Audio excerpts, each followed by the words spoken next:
and selling them and taking all their money and becoming very wealthy from them. It almost always hurts poor women. So when you sit in your mansion and say, yeah, let's let men self-ID into women's prisons, that affects a population of women that you don't really give a shit about or have to worry about. This is never going to affect you. That's the wildest shit that's going on with the transgender movement. This idea that you can murder women, be self-identified as a woman, and then you don't have to even take hormones. You get erections. You have sex with women in prison.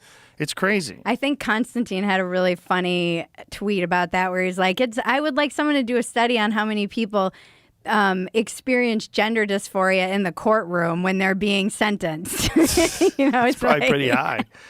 Yeah, excuse me, I'm a female now. You're dealing with liars and murderers and con artists and criminals. And of course, they're going to find a way to exploit this little loophole and this new loophole that didn't exist a decade ago. Yeah, I think people who are voting for these, in particular in California, you're seeing so many of these policies get put into law and they're going to have long-term effects. And Abigail Schreier just did a whole long-form article on, where was that? She just was writing about how they've kind of decriminalized prostitution, basically. So they've made it harder for the police to, if they see a young girl who looks like she might be pimped, to actually intervene and stop. And she, in her article, is like, who is this even helping in this law? But again, she mentions this in her article. It generally hurts poor women who don't really have a voice, these laws. So, and this is this idea of luxury beliefs. You can afford to have this belief because it's not really going to affect you or your daughter. As the women from Women's Liberation Front said, are these women who are out there saying, sex work is work, yes, queen, go do it, are they encouraging their daughters to go into sex work? No. They're encouraging them to go to USC and become a filmmaker. They're encouraging them to get into Harvard. They're encouraging them to go. Don't you think a lot of the people that are saying that don't have daughters? Oh, that's a good point. I think there's a lot of that. I think there's a lot of this older liberal women. Yeah, this view of things that's like sort of based on you don't have a theory. stake in the game. Yeah. I see a lot of that with older liberal women that have children, that have these views on things. Like they saw do that have with children or don't have children. Don't have children. Yeah, don't have children. Yeah, don't have children. I meant like you see, I've seen some of those arguments about drag queen shows for kids, like family-friendly drag queen shows, which is a very bizarre thing. It's very bizarre that is more. That's not a singular event. That's just, there's a lot of that going around. And I've seen this argument where people are saying like, I would want my, child to grow up and know that you can express yourself in any way possible. Okay, well, how would you feel about family-friendly strip shows? Right. Where you have biological women that are sticking their ass out and put a dollar in their G-string, Billy. Like you would be weirded out by that, right? Well, it's not much different because it's sexualized. Like a drag queen show, in a lot of ways, is sexualized. And so you're sexualizing this idea of these men. Many of them have autogynephilia. They get a sexual kink out of dressing up as women, and then they're doing that in front of children. And then the children are like, it's one thing to say, hey, they should be able to do whatever they want. People love drag queen shows. You should definitely be able to do that if you're a grown man. But it's another thing to say, let's take children to see this and encourage this, and also encourage these children to participate and to go and give them money. And I've seen these drag queen shows where there was a woman, a trans woman or a drag, I don't know how they identify, but with a G-string and high heels with stars covering their nipples, and they have giant fake tits, and they're holding hands with this little child, and everyone's cheering, and they're walking the little child around and showing them how to twerk. And I'm like, this is fucking wild, because it's only sexual. So you're sexualizing this in front of these children, which is very weird. But I feel like, okay, so there's Drag Queen Story Hour, and then this is a different thing, right? This isn't like, this is just people going to drag queen shows. They're having drag queen shows for children. There's just been a lot of the far right people, the far right, a lot of Christians were protesting against this, and then they find it offensive, and the libs of TikTok will find these videos and post it. And the thing is, it's not one. It's not just one instance where some wacky community thought it was cool to do this. It's like, why is this happening, and why was this never happening before? And is this a side effect of openness and tolerance, where because we're more open-minded towards people that are trans or drag queens or what have you, and that there's going to be like some outer limits of this push? Like what? So you've seen that, right? Yeah, I've seen it. I think it's always interesting because, like, it's easy to, like, cherry pick one or two things. And like you said, there's many instances of this. And I've seen them, and I don't understand, like, bringing your child to something like this. I don't know how, like, common that is, or if it's a cherry-picked instance that now gets picked up by everybody as kind of chum and passed around, and it's something that happened once, and now it seems like, oh, everyone's doing this. And it's not everyone, but the thing about the internet is there's so many instances, there's so many of them, and then people see those instances and they duplicate it, which is becomes acceptable. Right. So I guess the, like, pushback I've heard from, my whole question is, like, how did Drag Queen's Story Hour, let's just talk about Story Hour, become a thing? When did, what do you mean by that? Like, Drag Queen Story Hour. So it's drag queens reading stories to children. Yeah, and the pushback is history. 2015 in San Francisco. Drag Queen Story Hour started in 2015 in San Francisco. Was created by Michelle Tea. Then the executive director of the nonprofit Radar Productions. Nonprofit, LOL. The first events were organized by Julian Delgado Lopera of the Virgie Tovar. T, who identifies as queer, came up with the idea after attending children's library events with her newborn son and finding them welcoming but heteronormative. okay. She imagined an event that was more inclusive and affirming to the LGBTQ families. Okay. First event was held at the Eureka Valley Harvey Milk Memorial Branch Library, LBGT Castro neighborhood of San Francisco, and featured drag queen Persia as well, and was well received by that community, I guess. And other DSH events in San Francisco featured several drag queens of color, including Honey Mahogany, Eve St. Croissant, and Panda Dolce. As of February 2020, there are 50-plus official chapters of DSH spread internationally, as well as other drag artists holding events at libraries, schools, bookstores, and museums.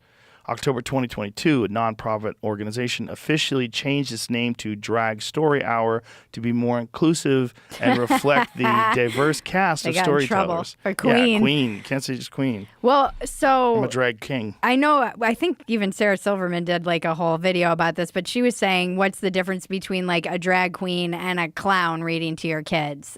And I mean, clowns are fucking creepy. They're fucking creepy. Yeah, those are weird so too. I'm actually maybe more inclined to be creeped out by a clown than a drag queen. Depends, it depends on what's going on at the show. If it's just a person is dressed up like a woman and wants to read things. So I think this is where two things are getting combined as one. Drag Queen Story Hour is like you go to a library and there's a drag queen reading a story to your kid. Right. The drag queen shows that we're seeing kids taken to, right. I don't know what that is. Well, I think that's what comes out of Drag Queen Story Hour when people take it to the next level. Okay. I think that's what people are concerned with. I mean, like Drag the Queen Story slope? Hour. Yeah.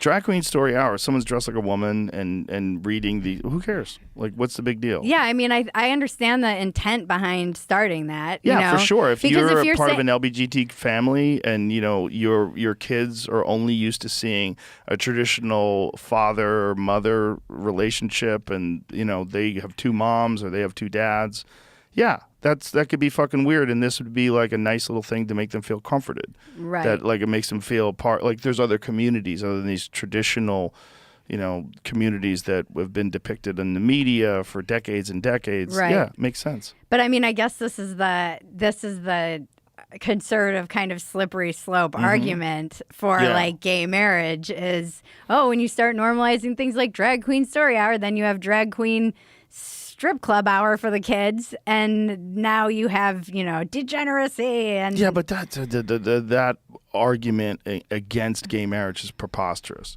It doesn't make any sense. Because what percentage of people that are involved in a gay marriage or adopted or surrogate children that come along with that are involved in these things?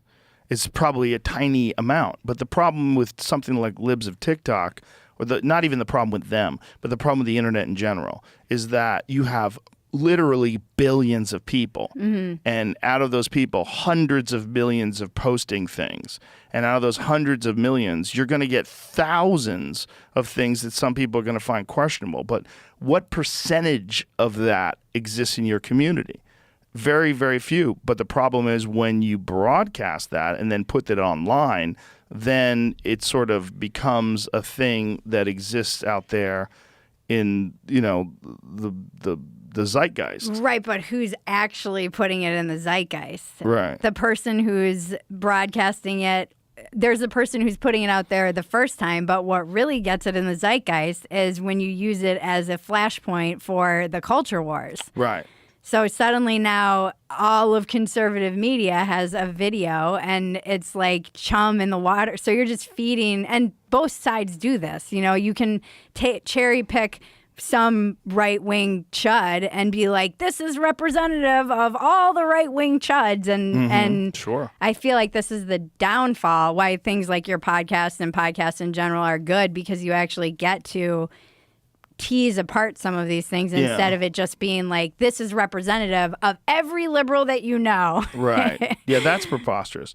It's people having an objective assessment of what's really going on is very important. I mean, I've definitely, you mentioned like surrogacy. I think one of the things I feel the most confused and uncertain about now in my adult being a mom life is surrogacy. I don't know how, it's like one of those things where if someone said, what have you changed your mind on? I don't know that I've changed my mind. I just don't know how I feel about it anymore. It's a weird issue. Yeah. I have these friends of mine back in LA that are a gay couple that hired a woman to become a surrogate, and she decided to keep the kid. Oh, really? You can do that? Yep. It was her egg because they were gay.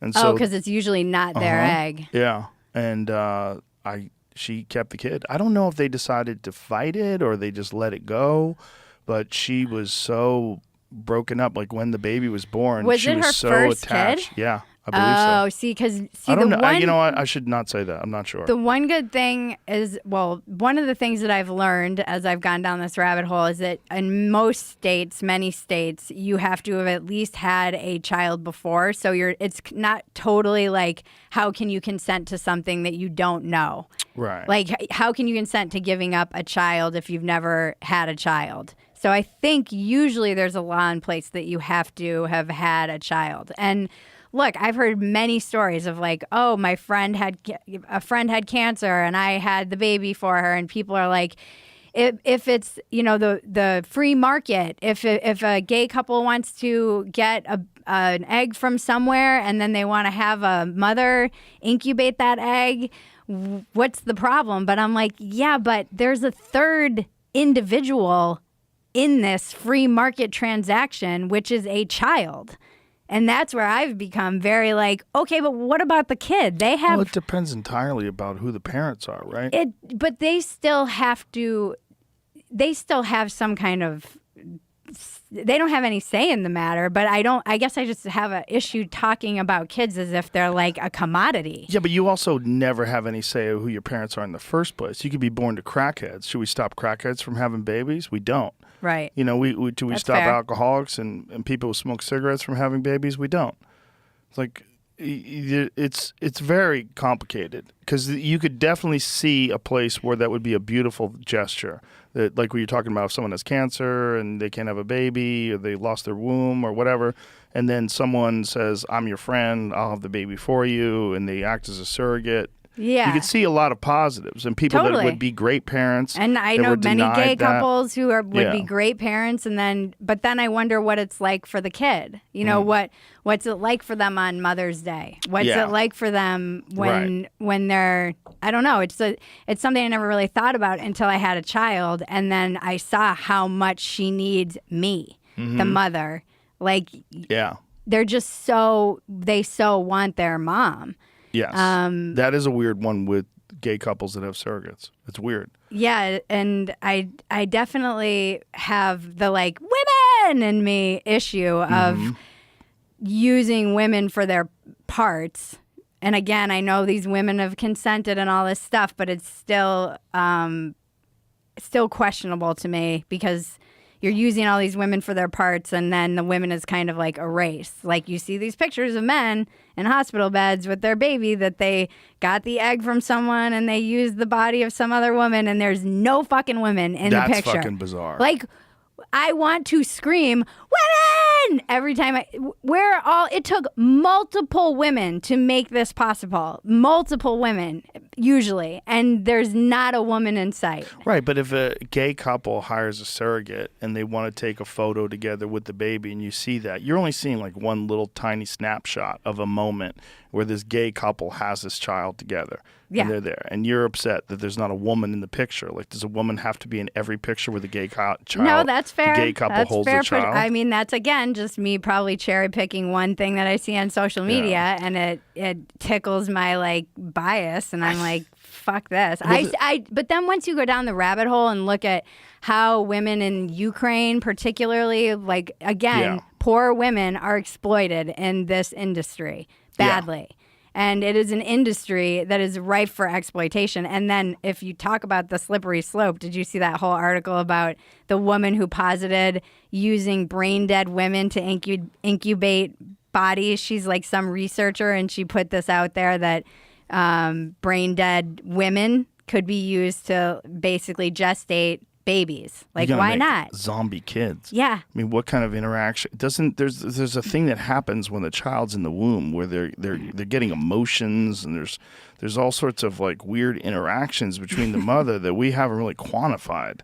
There's so much of this stuff, but again, that brings me to the point. So you can just take a baby away from the mom and then be like, "See ya," once they're born. Ridiculous. So I'm very I see what you're saying.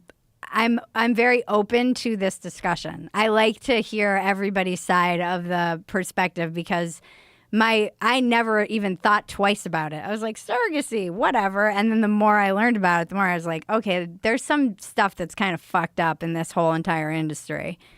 There definitely is. It's a very odd thing. Jamie, right? can you look something up for me? Perhaps, did Italy just ban the ability to use women outside of Italy as surrogates? Many countries have a law against surrogacy.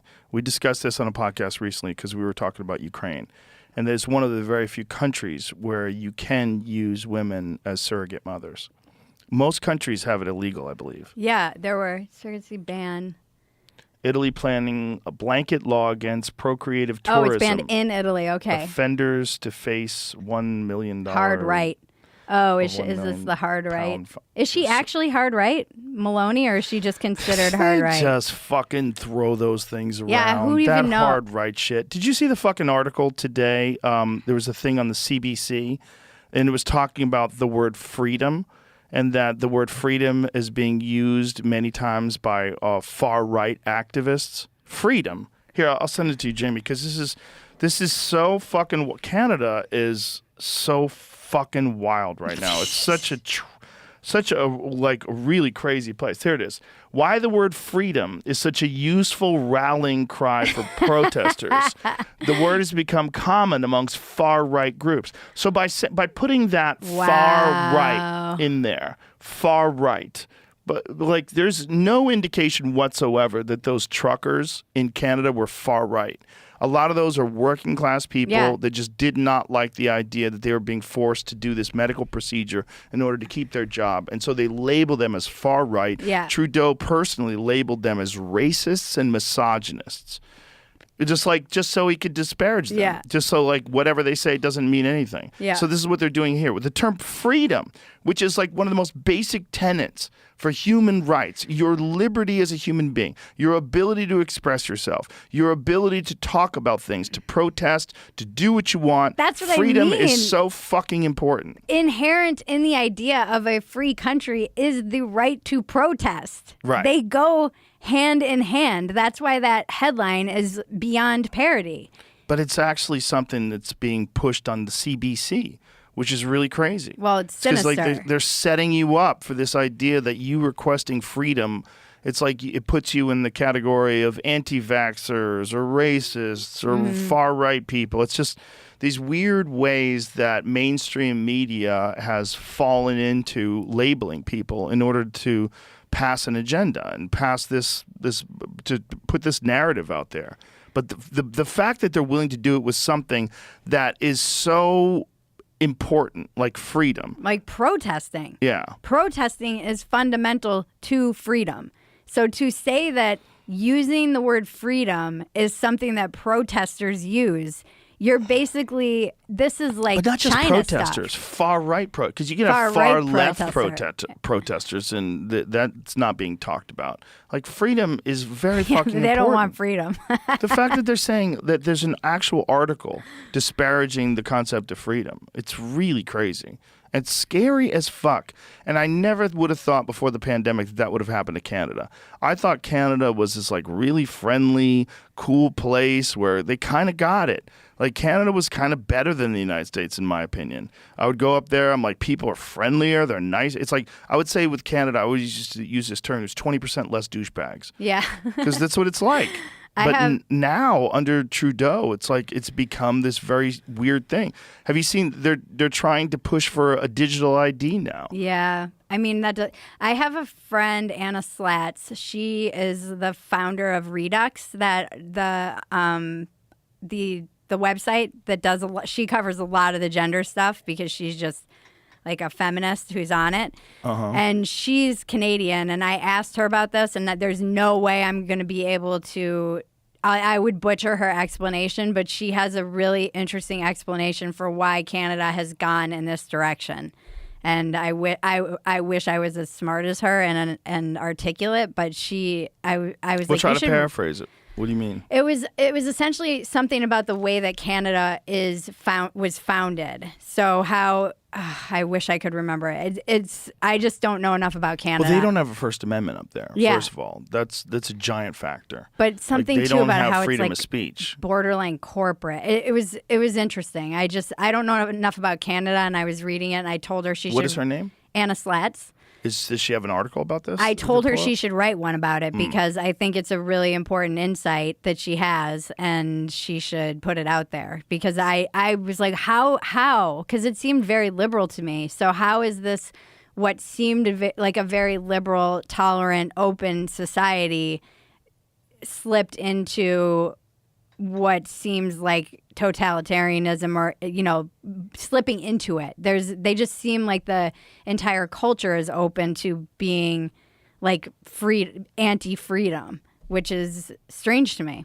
I always thought of Canada as like, hey, cool, man. Well, they're being sold a pile of bullshit, and the pile of bullshit is you must give up your freedom in order for others to be equal. You must give up your freedom in order for society to function in the proper way. You must give up your freedom in order for things to be equitable and inclusive and fair. And it's horseshit. And it's a mind fuck. And it's a mind fuck that you hear coming out of the WEF, and Trudeau echoes it, and they say the right words and use the right phrases. And at the end of the day, what's happening is you're going to lose your ability to protest. You're going to lose your ability to express yourself. You're going to lose your ability to have your say when things start moving in this general direction towards the centralized government being able to control various aspects of your life. One of the things that we found out during this protest, the trucker protest, was they froze their fucking bank accounts. I know, that was nuts. That is fucking nuts. I mean, that is some dictator, third world, banana republic bullshit. Yeah. And the fact that that was going on in Canada and they justified it, and they didn't just freeze their money, the people that were protesting, they froze the bank accounts of people that were donating money. Yeah, that was the... Fucking insane. Yeah, it was really, really insane. So that's what comes when you start using terms like, freedom and connecting it to the far right. Yeah, but it seems like everything, aren't they connecting being healthy to the far right now? I've seen so many articles of exercise. Oh, the far right obsession with being in shape. Yeah. Like it's a bad thing somehow. I don't. Well, because there's a giant percentage of our population that is really lazy and fat. And if you want those people on your team, you have to say there's nothing wrong with being lazy and fat. And in fact, not being lazy and fat is actually connected to misogyny and racism and fascism and the far right. And then people are like, oh, great, let's eat donuts and just fucking vote blue. But I feel like lazy and fat is pretty bipartisan. That's why I always joke America's too fat for a civil war. It's not just people on the left who are lazy. I would like to see a breakdown of who's the most obese by party. Well, not just obese, but obese and lazy. Because there's a lot of fat people that work really hard. They just eat like crazy and they drink a lot. There's humans vary wildly. Of course. And there's a lot of people that are just really fat people that work hard. I don't know that the left, do you think they have the lazy fat population? Well, who's pushing for universal basic income? Who's pushing for redistribution of wealth? That's all the people on the left. And the people that are pushing for redistribution of wealth and universal basic income, if they can say that you shouldn't be forced to work and that your needs should be met by a society that has exorbitant wealth, and that the way to have a more equitable society is to have these people with exorbitant wealth that, they got this wealth by exploiting the middle class and the lower class, and that should be redistributed. That's where it becomes an issue, because that's all that narrative is being pushed by the left almost entirely. And that's one of the ways that you could say, if you wanted to reinforce the idea that, not working hard and not struggling and really putting in an immense amount of effort in order to succeed and, pushing this idea, this capitalist narrative that, that all that stuff is in fact negative. And that all that stuff is, in fact, connected to the far right, connected to people that want to suppress other people's rights and take away a woman's right to choose and, all these other different things. You could do that far easier by promoting that idea to the left. Yeah, I'm not sure how I feel about universal basic income either, because I don't know enough about it. I do know some of the studies they've done, people generally, if they are given a baseline that doesn't make them lazier, they actually work harder, and it's enough to help them pull themselves up out of that. Well, Kyle Kalinske talked about this. Mm-hmm. We talked about the Stockton experiment, what they did in Stockton. Yeah. And it's a small amount. It was $500 a month, I believe, but it had an overall net positive effect. Yeah. And a very, very small amount of that money was spent on things like drugs or alcohol, and most of it was spent on rent and food and improving people's education opportunities. It seems like a little bit of money for low-income families is a very good thing. Oh, yeah. Even with the child care money that they were giving out, and then they stopped that. That had huge effects. 50% increase in, or 50% decrease, rather, in child malnutrition, poverty, children not having enough food. 50%. Yeah, I don't know why they stopped that, I guess. Maybe. Probably because they want to keep us at each other's throats. I mean, the overall net positive, that it's if you can find something that has an overall net positive, that seems like that should be talked about on television, and we should talk about trying to figure out other ways to implement that in society. I agree. There's without doubt people in this society that need help. And to say that all those people that need help are lazy is crazy, because people do not start at the same spot on the race. No. You know, if you have a race, the finish line or the starting block is different for different people. Yeah. Depending on where you're born, the neighborhood you live in, the family you're from, and the idea that we can't have a way to sort of balance it out. It becomes a point, and like, at what time are you going to stifle people's desire to improve their position because you're going to take away money and de-incentivize people from being successful? Right. That's what people on the right are worried about. That's what people that are like hardcore capitalists are worried about. Yeah, and I think there's got to be some middle ground. We have social safety nets in America, and I don't think people, I mean, you know enough comedians who are like one freaking injury away from financial ruin. I don't think that, like, our healthcare in this country is a disaster, and it's been my second largest expense after rent for decades, always. And now I have a child, and even having a child and then seeing just the kind of lack of support that there actually is. You know, you get maybe 6 weeks, and then you're supposed to put your kid in daycare or go back to work when you're barely done. So I feel like I don't want to be so cynical that I'm like, oh, well, I guess it's like we either have this free capitalist society where clearly that will just only try and make money for money's sake, and a lot of people do end up getting left behind, or we have this free handouts for everyone and people aren't incentivized to go be small business owners or take risks or go start their own thing and pull themselves up. And, you know, I think you and I share that, like, I didn't have the, like, ideal background, and I didn't go to college, and I pulled myself up and made my own way and overcame addiction. So I have a lot of empathy, but I also am like, hey, get your shit together. You know, I know it's possible to pull yourself up and make something of yourself. And there's a lot of people that don't know how to do that. That's part I think of the it's problem. overwhelming. You know, when you're stuck in survival, that's why I think something like universal basic income or something like the minimum that you can give people, if it can lift you out of, like, going from surviving to thriving, is something that my therapist and I have talked about for years. But that's a very hard transition to make, even when you've been in survival mode forever. You're just, how do you even envision a different life if you've only known that hustle and you're there, you feel like you're drowning. And I know how, and pretty average middle, I just know how it feels to feel like you're finally making headway, and then you get hit with a tax bill from the city of Los Angeles, or you get hit with a car repair, or somebody in your family gets injured, and now suddenly you are back to where you started. It's so hard to get ahead. So yeah, there's so many people who are struggling, and the cost of living is fucking insane right now. Yeah, it's not just financial help. It's also giving people the tools and giving people an understanding of what's required in order to get better, to improve your position in life. Financial literacy? Financial literacy, for sure, but also telling people, like, what you can do in terms of improving your position in life. And also, that's one of the things that drives me nuts about this idea that there's nothing positive about being healthy and being in shape, because having more energy will allow you to be more productive, and being healthier will allow you to think clearer. It'll allow you to make better decisions. You'll have less stress and anxiety that'll allow you to make a better, more well-informed choice in terms of what you decide to do with your life. It's so important. It's not universal. It doesn't apply to, it's not like an instant fix.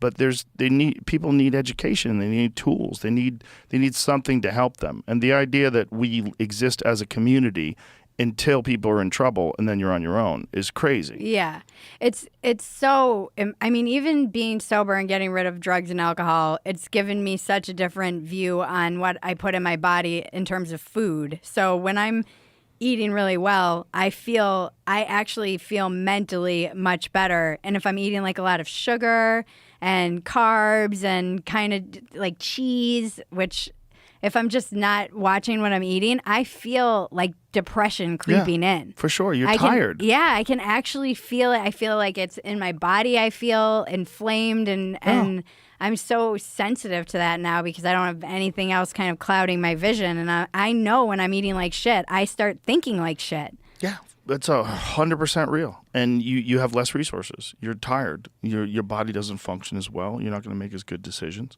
Yeah. No ifs, ands, or buts about it. That's a real thing. And so then it gets back to like the cost of food deserts, and the prevalence of fast food. We should really have a conversation about the prevalence of fast food. It should be fat food. But it's really what it is. It's like when people have a small amount of money and the best way to get calories is to eat at these places, they give you things that are literally going to lead to disease. Poison. And it's terrible for you. I know. Isn't it something like only the food that's on the outside of the grocery store is real and everything else basically on the shelves is not? For the most part. I mean, there's stuff in the middle. There's canned stuff. There's but stuff it's something like 70%. Yeah, it's mostly you want real food, and real food goes bad. Real food, the food that you get the most amount of nutrients from, is vegetables and meats and eggs and things that are on the outside because they're perishable. Eggs. Yeah. They're so expensive. Yeah, what's going on with eggs? I think it might be coming down. Did you see that fire that happened in the eggplant? Yeah. All the chickens got killed. And then people are reporting. It's the problem, too, that I have with like the media ecosphere right now, which is vast, is that in the vacuum of information, there's only left conspiracy theories, and people are trying to fill that and say, here's what they're not telling you for like clicks. And sometimes it's true and sometimes it's not. And you can't really know. I don't know what the deal is with the eggs. I know, I don't know if I've heard there was an avian bird flu. They had to kill a bunch of chickens. You heard? From where? It was in an article that I think I read from. This was actually, I think, reported. Well, let's find it. I believe it was an article that says that the reason why there's a lack of eggs is because they had to kill the chickens because of a bird flu. Avian bird flu. I didn't hear that. You didn't? No, I didn't hear that. And then I heard that people who have chickens, they're not able to give them their Purina feed. They stopped laying eggs for some reason. This is another rumor that I've seen going around egg Twitter. So here it is. This is 2023, January 11th. Avian influenza outbreak reduced egg production. So highly pathogen avian influenza. Click on that link, please.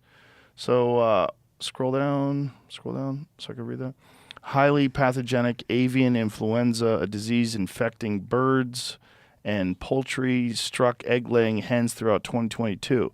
As a result of recurrent outbreaks, U.S. egg inventories were 29% lower in the final week of December 2022 than at the beginning of the year. By the end of December, more than 43 million egg-laying hens were lost to the disease itself or to depopulation since the outbreak began in February 2022. Losses were spread across two waves from February to June, 30.7 million hens, and then from September to December, 12.6 million hens. On constrained supplies, wholesale egg prices, the prices retailers pay to producers were elevated throughout the year. The HPAI reoccurrences in the fall further constrained egg inventories that had not recovered from the spring wave. So yeah, it seems like you're right. So that could be it. That might be exactly it. But that's a part of the problem with factory farming. You know, when you have factory farming, like all of these things, like the swine flu and the avian flu, and those come out of factory farming. Yeah. Those come out of those horrible settings where you have these animals crammed in together in unsanitary conditions. Yeah. No, I feel like I read that and that's why. But then I heard from some farmer who was saying that it was actually the grocery stores. They were just taking advantage of the fact that the supply was low and they weren't passing that off onto the farmers. They were just jacking up the rates. So I don't know. I'm not smart. I try to keep track of these. It's like I've been trying to follow this Ohio train derailment, which, oh my God, by the way, it was infuriating to me because we have an administration that is constantly threatening us with climate change disaster, and everything we do needs, all of these policies need to be for climate change and the green initiative. And there's an actual ecological disaster unfolding, and you don't hear a fucking word about it on CNN, on any of the major mainstream media. So why do you think that is? I mean, I guess the cynic in me would say that it's because the railroad is owned by companies that advertise on CNN. Also, the administration, and I'm not an expert on this at all, I was reading about how they busted a union. So the union was fighting for something, and then basically they busted the union fight for more days off. And then this occurred after one of the rail workers was saying something like this was bound to happen because they're all sick and overworked. And this was actually like the Biden administration. We just heard from Pete, Secretary Pete, today about it. Which is crazy. Do you know that he gave a speech the other day about how there's too many white people working in construction sites, where these construction sites are set up in these communities where the people in the community could benefit from it, which shows a profound lack of understanding of skilled labor. Because if you're talking about people that are carpenters, and people that are plumbers, and people that are electricians, and people that are framers and roofers, like that's skilled labor. Yeah. Like you have to hire people that are really good at that. And if they don't exist in that community, you have to hire them from outside that community. Yeah. That's why those unions are important. That's why it's important that, look, if you see what happens when you have unskilled labor and unskilled people working on buildings, you have fucking disasters. Yeah. Yeah, and overworked and overtired. But the fact that he talked about that and he didn't talk about this derailment. No. This derailment should be, but the derailment is a colossal failure on the part of the transportation department. Yeah. And I don't know what caused the derailment.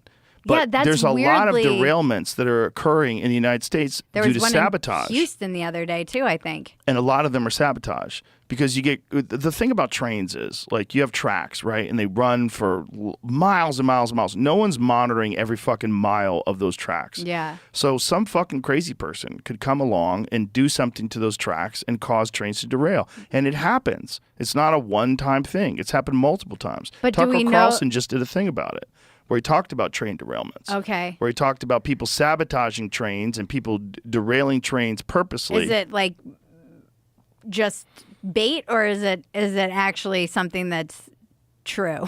Well, it's true. Yeah. I mean, there are people that have derailed trains on purpose. Right. So the fact that that's a vulnerability. Right. And the fact that you're transporting hazardous waste on these trains. Now, I don't know if they have to take additional precautions due to traveling with hazardous waste and whether or not those precautions were or were not taken. That's what I'm hearing about this case, is that this is something that they were trying to cut money by transporting these things that are hazardous wastes in a way that perhaps maybe they shouldn't have been transported that way, or maybe the regulation should be different. I don't know if it's even hazardous waste, though. I think it's just chemicals that we use in plastic. Oh, it's very hazardous. It's not waste. Right. Hazardous materials. Right. It's very hazardous material. It's I don't think it hits the it's ground. like the byproduct. Yeah. No, it's very dangerous materials. But that's why there's this one kid, Nick Drum, who's been doing these amazing TikToks that I'm obsessed with because he's like a chemist. Yes.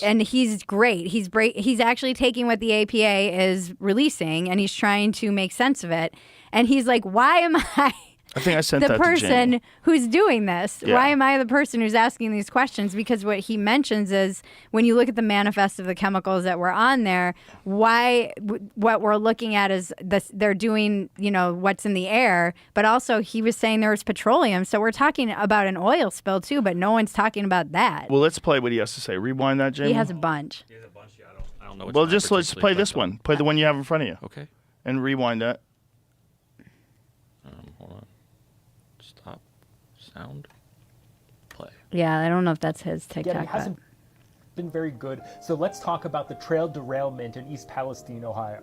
East Palestine's about an hour north of Pittsburgh, almost halfway to Cleveland. Norfolk Southern has a rail line that goes right through town, and this derailment happened right on the edge outside of town on the border of PA and Ohio. Of the cars that crashed, 5 of them contained vinyl chloride. It's a monomer used to make PVC.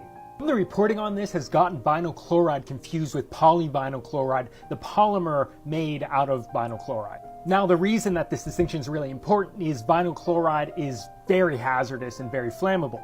Polyvinyl chloride is a plastic that's used in like everything. The other thing about vinyl chloride is that it boils at 8 degrees Fahrenheit, so it's shipped in its liquid form. Meaning that when these trains crashed and these started leaking, they weren't just leaking liquid, but they were spewing boiling gas. So vinyl chloride is really toxic. OSHA has the permissible limit of how much you can be exposed to it during an 8-hour shift as a 1 ppm part per million. Average over 8 hours. So prior to this, the biggest spill of this chemical was in New Jersey, where one train car and about 23,000 gallons of vinyl chloride were spilled, but it didn't catch on fire. Now, this crash in Ohio has 5 train cars. These kinds of tanker cars can carry between 25 and 33,000 gallons. Let's call it 250 to 250,000 pounds of vinyl chloride. That's per train car, 5 train cars. There's maybe 1 million pounds of this toxic chemical spilling into the ground and also boiling off into the air. But then it caught on fire. I think this is where the reporting is really bad because no one is mentioning what the byproduct of vinyl chloride burning is. Of the many byproducts of burning vinyl chloride, one of them is hydrogen chloride. Hydrogen chloride is really unstable and latches onto water, like just water vapor in the atmosphere, and that turns into hydrochloric acid. So right now, government officials from the railroad, both the governor of Pennsylvania and Ohio are calling burning off the 1 million pounds of this stuff a success, but not mentioning that it means that we have hundreds of thousands of pounds of acid in the air, potentially. Now, ever since engineering school, I've studied a lot of industrial accidents. I just find it really fascinating, and organizations like the Chemical Safety Board, NTSB, and OSHA all have like really good reports available to the public. I think as a designer, it's really good to learn about mistakes. When looking at these kinds of industrial disasters across time, there are a couple things that are pretty universal across all of them. One, the responsible party, in this case, Norfolk Southern Railway, always plays down the reality of the situation. Politicians also just repeat the same lines, and then news outlets just repeat the same. So all we're hearing is the responsible party's word. This hasn't been getting... So, Jamie, I also sent you a video that shows what it looks like in the area where these clouds are passing over, and it is horrific. It's apocalyptic. It's so terrible. There's a man who's on the ground who's screaming that these aren't storm clouds, that these are the clouds that of this shit that they're burning from East Palestine. And he's freaking out, and, you know, like, animals are dying, pets are dying, fish are dying in the rivers. The idea that they only evacuated a small area. Yeah. Like, you're talking about like miles and miles away from this. Yeah. Animals are dying. This is it. Look at this. Play this. Go full screen with this because it's so These crazy. These aren't storm clouds. This is the fucking shit that they burn off. The fucking shit they burn off in East Palestine. This is not fucking storm clouds. Look at this. I know. Look at it. This is over Darlington.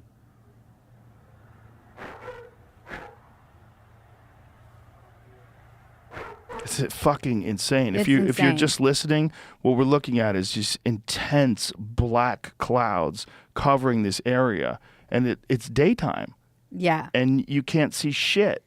The sky is completely covered in black. Give me the volumes. Shit from East Palestine. They're fucking controlled burn. Yeah. It's The idea is a fucked up. controlled burn is so crazy. Well, I guess because they were worried that it was going to explode. That's why they felt they had to burn it. But it did explode, right? Didn't No, it catch they fire? felt it was going to be a massive explosion. And this would have happened anyway.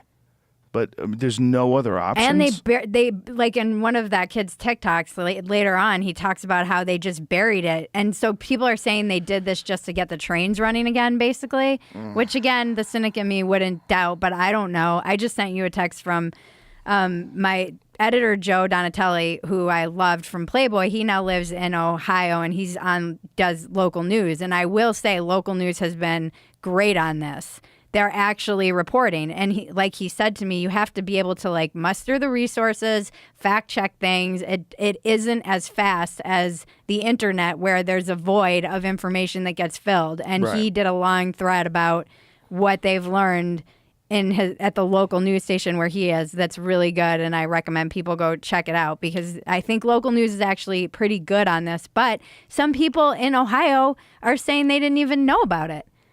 There's like people who you'll see online, they're like, I'm in Ohio and I didn't hear about this, but maybe they don't watch local news. Okay, he says, Joe Donatelli says, okay, let's do this again. We reported from East Palestine yesterday. We're doing more today. Brief aside, I keep hearing from people, how come nobody is covering this story? Many local news outlets are, and they're doing a good job. What I think people are really saying is the cable network I watch isn't covering it, or it's not on a national newspaper's homepage or my social feed. All may be true.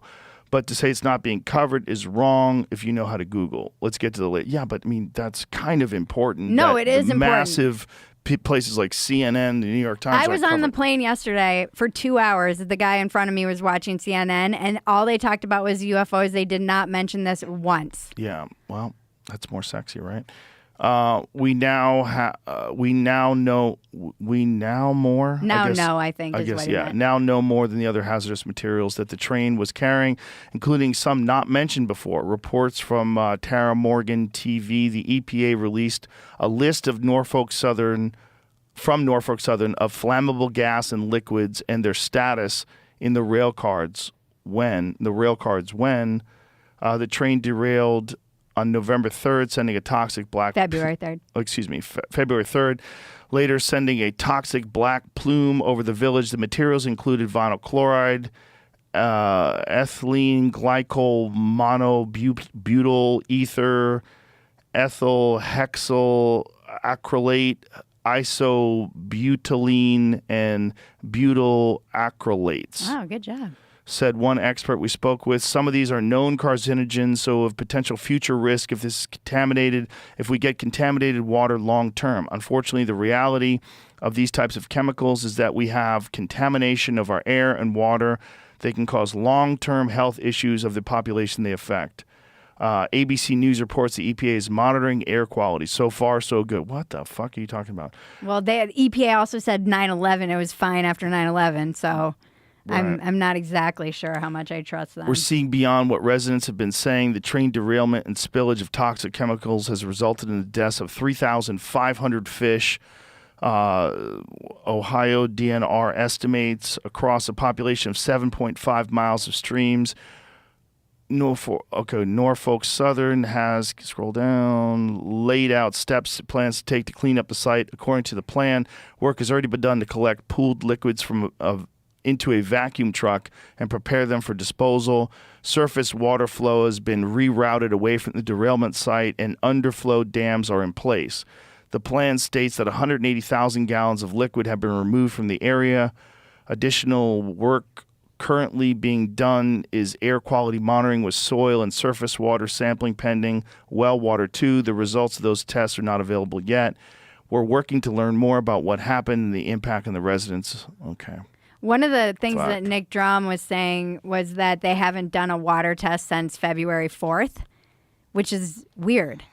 Why are we 10 days in with no water test? Because they don't want to know the results. Yeah, I mean, it's such a it frustrates me because if you really do care about the environment, this should be plastered on every single news channel all the time. Not to mention all these people being displaced, not to mention how much of the soil, these rivers go into the Mississippi. You could be contaminating farmland for thousands and thousands of miles. I mean, we don't fucking know. No, we don't fucking know. And on top of that, this is now an open and publicly referenced vulnerability. So the problem with that is if someone was a bad actor that wanted to do more of this and have this happen more often, now you have this thing that's, I mean, if that was an attack, it's an enormously successful attack. I mean, people are calling it a Chernobyl level event. I don't know an if that's attack, hyperbolic. No, I'm not saying it was. No, okay. I'm saying if it was, if someone wanted to do that, if someone found where Let's not give them their ideas. well, they already got these ideas. If someone found where they're transporting these hazardous chemicals and they decided to derail purposely, we're fucked. And the fact that this is how they transport these things on these unmonitored, like steel bands where a train going at high speed is vulnerable for derailment. There's And something it's too about crazy. the brakes. I know that There was a loose wheel or something, and they Whoops. called it. They couldn't stop it in time, I believe, is how this one happened. Yeah, and then A there's loose wheel? something about these. Or got There's too a hot. whole situation around the brakes that the trains use, and they're trying to upgrade to another certain kind of brakes that I was reading about. And this is part of the whole conversation that was supposed to be happening, and then they didn't. And I'm not sure. Again, for all of the talk about like the environment, you would think that this would be on the top of everyone's radar. The problem is it's such a colossal failure on the part of the regulatory bodies, the government, the company that's shipping these things. How the can you trail. ship that many? When you look at the manifest, how can you ship that many toxic chemicals on one train? Well, here's the real question. How often is this being done? Yeah, a lot. Is this happening every day? And this is just the only time that it ever went wrong? I mean, how That's a much of that good vinyl record, I'm chloride sure. do we need? I mean, So. I bet we need a lot of vinyl chloride to make PVC. Where does it even come from? I know fucking nothing. It's like when something like this happens, I'm like, I am so oblivious to the things Right. that make this country work and to the thing. I'm just so, I start going down the rabbit hole. I'm like, I know nothing about the union. I know nothing about these chemicals. Where do these Yeah. chemicals even come from? I know nothing about the railroad. Apparently, these companies are owned by big corporations who are like the evil corporations behind everything because Yeah. that's just the conglomeration that we live in. And this kind of stuff makes me more left. Like this is when my lefty really comes out because it is like, some things do need to be regulated. We can't just have an unregulated society where you can just. Well, is it this not regulated, or are they moving things in a way that's unethical? Well, one I of the don't things know. somebody did a video about how I believe there's something about this that was regulated, and then during the Obama era, and then I think it was Trump who deregulated it, deregulated some aspect of this. Ugh. But Yeah, again, regulations for environmental shit like this is super important. I don't know, and I just wish I was smarter. I wish I could remember things and have that steel trap memory for when you go down a rabbit hole at like 1 a.m. and you're reading everything you can about it. And Yeah. I just need to start like bookmarking all this stuff. I can't go down a rabbit hole and stuff like this at night. It makes me. I won't sleep. Yeah, I know. I couldn't. This is a scary one. It's 'cause really scary. This is I mean, we really don't know the impact, and they're going to hide it. They're going to pretend it's not as bad as it is. There's no way they're going to give you a 100% accurate assessment of all the environmental damage that's being done to all these people, all the health consequences. You know, we've talked about this before with coal plants. We had a guy on where we were talking about coal plants and the areas around these coal plants and how toxic it is. This is in Indiana. About these people have soot on their cars. The rate of respiratory disease around these areas is much higher than normal, and that you're breathing in coal dust. Yeah. The particulates in the air are fucking horrible for you, and that we want to pretend that this doesn't exist. That this doesn't get highlighted. Yeah, and then even just the long-term effects, how long will it be uninhabitable? Didn't they have to move all those people out of that community? And then they're like, it's fine, you can come back because the air is cool, but what about the water and soil? And Yeah, they had to move them back, and there was like a feel-good article about welcome back to the community. this is like Aaron Brockovich shit. Yes, it is like Aaron. You know, Brockovich shit. I Yeah, feel like it is like that. There was a movie that I sent you that thing on Netflix that came out about this. this. They were the people in this Yeah, they filmed community it were there. extras in this movie. It was Isn't about that a train getting derailed. They had to evacuate. Jesus Christ. Yeah. It's wild. Yeah, they did a whole movie about this. Jesus Christ. It's crazy. It is crazy. I was wondering too. Oh, yeah, this I saw. Dead this. fish and chickens, as authorities say, it's okay to return. Oh, God, I wouldn't return. But what do you do if that's your home and you don't have any money? You have to return. Well, and then there was like, do you sign the help that you're getting? Because oftentimes when the company comes in and says, hey, we're going to help you, just sign this and you're signing away your right to ever sue them Yeah. if you get cancer and your Right. kids get cancer. Right. And So- you get a $1,200 check. Yeah. So what are Yeah. you supposed to do? I was wondering, I have a question. What after our last session we were talking about the red wave and I was with you. I thought there was going to be a red wave. When there wasn't a red wave, what do you attribute to that? Do you even like reflect on why there wasn't, or are you just like whatever? No, I reflect on it. I think there's a lot of blue no matter who people, and we don't talk to those people. I think there's a lot of. Do you think they Roe were v. talking Wade about had a big a impact? Huge impact. A huge I impact. feel like we underestimated A that. huge impact. And that was one of the articles that I read that was talking about young women and how many young women voted exclusively Democrat and will continue to do so no matter what. Yeah. And that's a big factor. I wonder too, like I was thinking about it for myself, why whenever I get something wrong like that, which is all the time, I wonder, I look at my own bias and kind of echo chamber and what I'm listening to. And I just think because I was in California and the lockdowns were so stringent and I disagreed with generally the way that it was handled. I underestimated the tolerance that most people had for the lockdowns that they experienced in their state. So I thought it would be a much bigger response. Like in Michigan, they had a lot of stringent lockdowns and it was very blue. So I guess that's one area where I've learned of like I'm applying my own lack of tolerance for these lockdowns and seeing how harsh it was on the kids and on small businesses, and I'm applying it to everyone. But a lot of people think that they did the best they could with the information that they were given and that it was handled, they were okay with the lockdowns. Well, I think if the vote came during the lockdown, things would be very different. But people have very short memories. And once things are back open, like I have friends in California that were talking about moving out of California, and they're like, well, things are kind of almost back to normal now, so I think I'm going to stay. Right. So there's a lot of that where people think, better this than having some fascist Republican run things and take away abortion rights and take away this and that. And so I think that's part of it, is that most things have kind of gone back to normal, and people do have short memories. And once they're working again, and once the wheels of society start turning again, they kind of forget about how bad it was in 2020 when everything was just fully locked down and all these businesses went under and 70% of LA restaurants and yeah, it was pretty. I mean, I think too, and it wasn't as bad in some states as it was in California, but I think most people in California were pretty on board with, clearly they were based on how they vote. I think they're pretty on board with it, Yeah. for the most part. Well, I think it's blue no matter who in California. California, particularly Los Angeles and San Francisco, good fucking luck getting Yeah. a Republican into office there. I mean, good fucking luck. It's actually becoming more like the Democratic Socialists got 2 people on the board in the city of LA.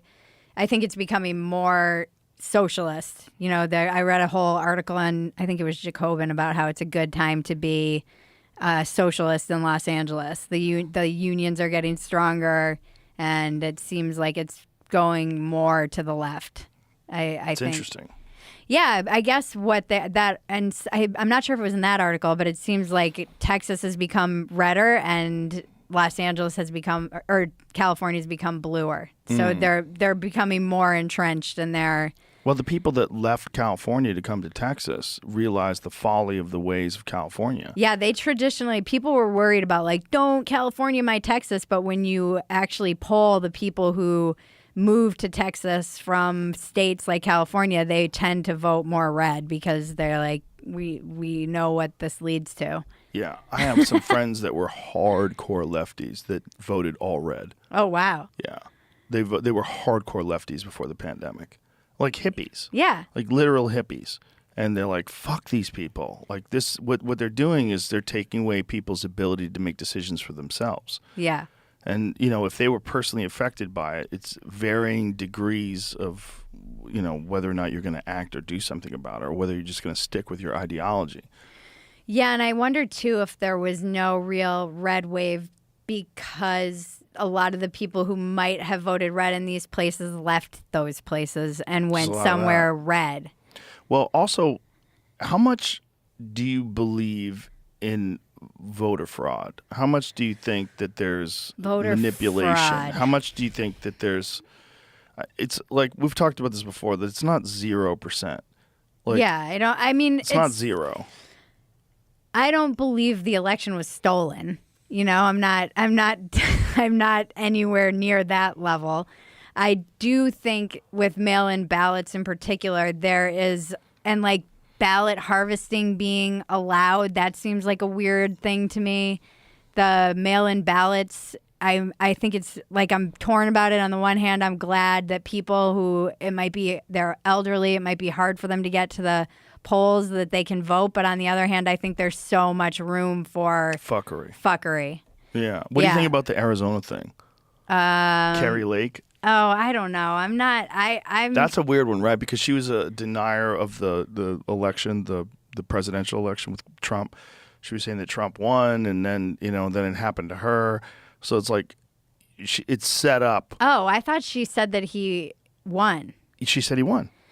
Trump. That he should have won. Right, that he right. got fucked over. And now she's saying that she got fucked over. Yeah, but she underestimates how many people like McCain. And she said, if you like McCain, don't come vote for me. And maybe they didn't. Like, she talked shit about McCain in Arizona. So I think she talks shit about McCain because she's like a Trump loyalist. right, but Yeah. he's from Arizona. People love him. Mm-hmm. They were there is a realm of possibility where they were like, okay, crazy, I'm not going to vote for him. Yeah. For you. Well, she represents, she's a Trump person in a lot of people's eyes. She represents that. And there's people that even if they're red, they don't want that. And Yeah. there's, Like you're hearing election denying crazy people. Yeah, you're hearing rumblings of that now with the upcoming future presidential elections. You're seeing some pretty staunch Republicans that are saying we need a sensible person that can do 8 years, which is a thing saying that, we don't want Trump. Right. Well, there's still a lot of never Trumpers, but do you think that DeSantis will even go up against? Do you think he'll even go up against Trump? What the fuck do I know? Well, we know nothing. I don't know anything. It seems like Trump thinks he is. Yeah, but Trump's I don't been know if truth DeSantis socialing would. about it. Yeah, has he? Yeah, he did it about it. He said that he doesn't think about it at all. He calls him Ron DeSanctimonious. Oh, he needs to come up with another. It's not a good one, I but feel the like problem is he's losing his touch with the nicknames. well, there's not a good one that you can come up with for Ron because he's too good with that base. Yeah. And his success in Florida is crazy, pretty unparalleled. Yeah. I mean, I don't know if I were him. I don't know why I would. Why would I risk running up against the MAGA Republicans? And when I could just be in Florida and do a great job. And come in 2028. And wait, yeah. Because he's a young guy. Yeah. He certainly He's could so do young. that. He's like I think he's younger than me. He's like my age. Yeah. I met him in Florida. Oh. Yeah, I met him at one of the UFC events. Oh, okay. Yeah, literally in between fights, I ran back. He wanted to meet me, and Dana said, "Do you want to meet Ron DeSantis?" I'm like, "Okay." So I ran backstage to meet him real quick. And is he a politician? Well, he basically said, we can't, the way he always talks, like we can't take away people's freedoms. Very brief interaction. Yeah. Shook his hand, pleasure to meet you, that kind of thing. I read a long form New Yorker article that profiled him, and I feel like it was meant to be disparaging, but it didn't seem like they could come up with that much. That was like, oh, he worked really hard in college. That's and didn't like talking to people. And he's a veteran. And yeah, and his wife, he supported his wife while she had cancer. And It's tricky because he's a very good candidate.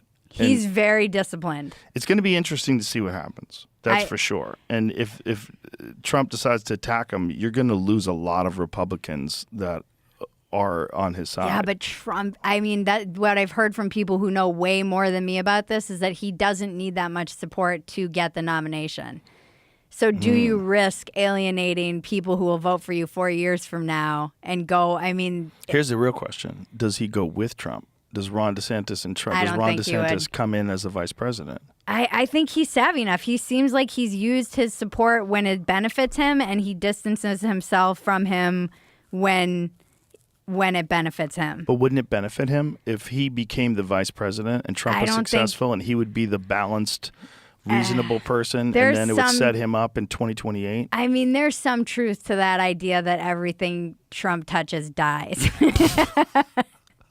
Like, I don't know if you want to necessarily sully yourself, because he will not go out on a limb for you. He'll let the frickin' insurrectionists come try and hang you Yeah. if you go out on a limb for him. So it seems like I would be very unsettled by his level of self-centeredness. This is Trump's. This is not a person who, if you go out on a limb for him, that's going to be reciprocated. We're gonna find out. More than likely, he'll like saw the freaking tree off the branch. Well, there's not much time left. I mean, it's already 2023. Oh, We're here God, now. It's in February.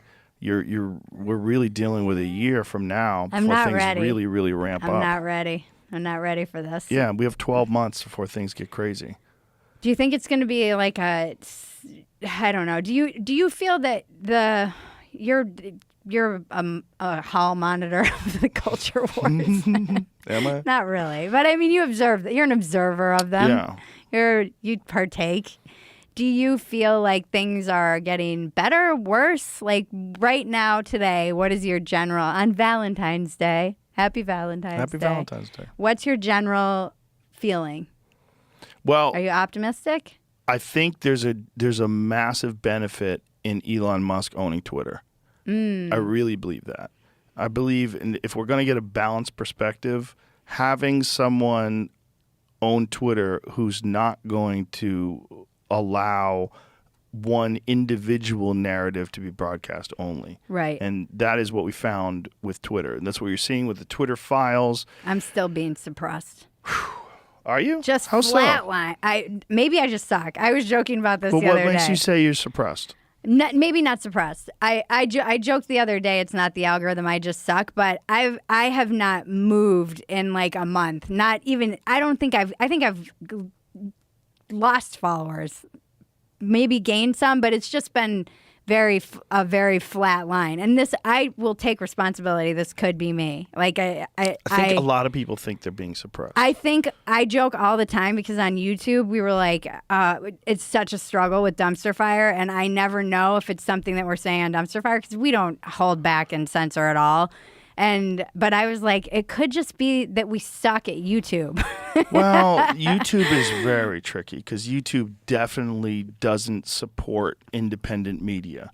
They support mainstream media, and I've talked about this with Kyle Kalinske and with he had the guys something interesting to say on the last one about Yes. that. And because we kind of fall under like a news show-ish, even though we're joking about the news. Yes. I think Dumpster Fire would get caught in those levels that 100%. he talks about. Yeah, 100%. And your take on things is humorous, and you're making fun of the powers that be, and you're not a And mainstream. ourselves. Yeah, and yourselves.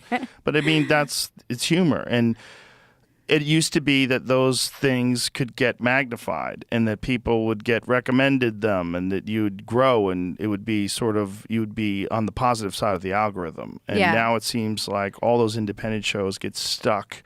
Any independent covering of news gets stuck in this like sort of non-broadcasted, non-promoted it's crazy. avenue. Because when you look at what the ratios are, the number of comments that we get on a video, from what we've studied about ratios of comments to how many views something has, we should have hundreds of thousands of views based on just how many comments we'll have on something. And it doesn't seem like it gets pushed. And we were doing really well. We were like cruising along, getting a couple thousand subscribers every month on YouTube. And then it was like, I don't know what tripwire we hit, but it took us a year to get 1,000 more subscribers. And then only after I came on after the last time here did we get like 4,000 more. And then we've just been flat ever since. So we hit some weird, we just keep hitting it's so weird to being in this space because it's hard not to be I am a very much like take full responsibility person. So I like plateaus. I've talked to Constantine about this. They're good because you can look at what can we do better? What can we improve? What can we streamline? The show that we've been making is we treat it like a show for television. We need to treat it like a show for YouTube so that people How can. so? What's the difference? We have credits at the end and stuff like that. It's just because it's all kind of fun. We think it's funny, but people want to be able to bounce to the next video. So it's little things like that that we can tweak that will probably make a small or maybe large difference. We'll see. People spend so much money and effort into the title cards and what the title says versus, and we Clickbait. haven't. Yeah, we haven't really done that. We're like, what's a funny line from our episode? Let's do that. We're like, we always Well, in joke a that we're like perfect turds world. galore. That would be fine. Yeah, so, and I don't want to have to spend a lot of time thinking about that. I'm putting out so much. I have found my Substacks growing, which is awesome. I'm a writer. I love it. That's where Jaron and I started Factory Settings, a podcast, which is so fun. We basically sit down and we talk about media bias and like our own biases. But it's just fun because we were like, we feel like we just turned date night into a podcast because we can't have a date anymore now that we have a child. And we'll just pick a topic like this today's was love and romance. And then we just talk about like our factory settings, our default whatever was kind of put into our brain, whether it was from media or family. And people like the comments, it's so inspiring and I love it. It really makes people think about their own. We've done it on addiction. We've done it on willingness, on gratitude. We just like pick a word and then discuss it. And that's been getting just so much nice feedback. And I feel like it makes people think about their own stuff. And men seem to really respond. Jaron's just such a like grounded individual, much more grounded than my crazy ass, and people seem to respond to that. So I think that it's like I just feel so happy to be able to like create content and do what I love. I always joke like on Twitter and on YouTube, we're just happy to be there. I'm grateful that I even have a presence, but it is frustrating when you feel, because it's hard not to become paranoid when you're like, I'm being oppressed. Well, we have a lot of people that follow us on YouTube. I think we have 14 something million, but that hasn't really grown. It grows every month by a lot. By how much? But has it grown? Tell them to follow us. Here's the thing. Here's the problem. I don't pay attention. Yeah. Like this is my thing from the beginning. I don't want to pay attention. Is that I don't look at what Metrics. the numbers are. I don't either. I don't want to. I just do the show. And then I have people are like, have you considered shuttering walk-ins welcome? So we gained 278,000 in the last month. Wow. Okay, I'm wrong. That's a lot. See, but this is the Joe. problem with me. I don't pay attention. Yeah, no. But I look at you the number. don't- I thought it was always like 14 million. Yeah. What did it used to be? 10 million right around the time we went to Spotify. Oh, okay. This is just I going to wish I paid attention more. No, I shouldn't. myself. I probably don't wish I paid attention more. It's probably good that I don't know that it continues to grow. I don't want to pay attention, but So don't pay attention. if it's stuff that affects my But is it helping you pay attention? well, if there's things that I can do to make the product better, then I guess I should pay attention. But is that what it is? Because I feel like to make the product better, you should do the product that you want to do. Well, I agree. That's what I've been doing, And but that's the only way, I at think. a certain point, I can't blame the algorithm. Maybe it's like my joke. It's not the algorithm. I might just suck. I don't think you just suck. I think one of the things that we're very fortunate about is that we got into this a long time ago. And there's a thing that happens where you just get overwhelmed with choices. Mm-hmm. There's so many fucking Of course, shows. yeah. And this is one of the things that I try to tell young comics that are starting podcasts. I'm like, you have to be very consistent. Yeah. You have to be I'm very consistent, consistent. and you have to put them out all the time. Yeah. You have to put out multiple ones, and then you got to trust the process. Yeah. That it's just going to grow, and it can grow organically. But coming into the game today, if a comic tries to start a podcast in 2023, you have to understand you're coming into a game that has 5 million players But yes, but versus when I first started. of course, I that doesn't necessarily make me feel better, but I'm so grateful for the audience that I have. But it is, like you said, a very crowded field. However, when I was talking to Chris Williamson on my podcast, he was like, not many people make it past 4 podcasts. So even of those 5 million, I don't know how many. It's something like you're in the top percentage of podcasts if you manage to make it to like 20 something podcasts. So I'm not sure how many of those 5 million are even making it to 20 episodes or whatever. Because people don't have structure because they quit. Yeah. I mean, There's a lot of people that had good podcasts that back when I was doing it in the beginning, that had pretty good podcasts that just teetered off. And they're like, I'm bringing back the podcast. I'm like, it's kind of a tough time. It's a tough time to bring back a podcast. I'm not going to shutter it, Joe. No, you don't have to shutter it. Jesus Christ. No one's telling you to do that. No, But what I'm telling someone you to do did is ask just me to the more consider time that you spend just doing what you want to do and trying to make it the best version of itself versus doing something that you think will attract more people. Oh, no, I don't do better. that. We just try and figure out if we're doing something that is impeding our ability to attract more people that could easily be remedied. Like there's something, you guys probably naturally do it, or you have people who are thinking about doing this for you that you can do your product and then they put the right card at the end on the video so that it gets shared or they roll to the next video. Well, like one of the there things might that's be happened. simple things that we're not doing. So it's one of those things where it's like, I don't know. But I've never advertised this show. I've never promoted it. I've never done anything other than do it. All I do is just keep doing it. Yeah, but I think that I mean, that's been my mantra. I just keep doing my problem is probably many things, but I have a lot of different projects. Like you do one thing really well, and I have 3 podcasts now. So I mean, I'm sure someone like you would advise me to maybe focus on one. I don't know about that. I'd advise you to do whatever you enjoy doing. That's what I just like it because Walk-Ins Welcome is so like I get to talk to people and it's more it's just different. It's a different part of my personality. I feel like they all exercise parts of my personality and Dumpster Fire feels always like I'm doing stand-up. We do Dumpster Fire live streams now and it feels so like I get that same rush because it's a live stream and I'm like, I don't fucking know what I'm going to say half the time when I'm doing that show. Dumpster Fire is my favorite of your podcast. Thank you. It's fun. Yeah. And you're hilarious. But it's one of those things where if you do all these and you count the views from all of them, do you think you would have all those views on one channel if you only did one?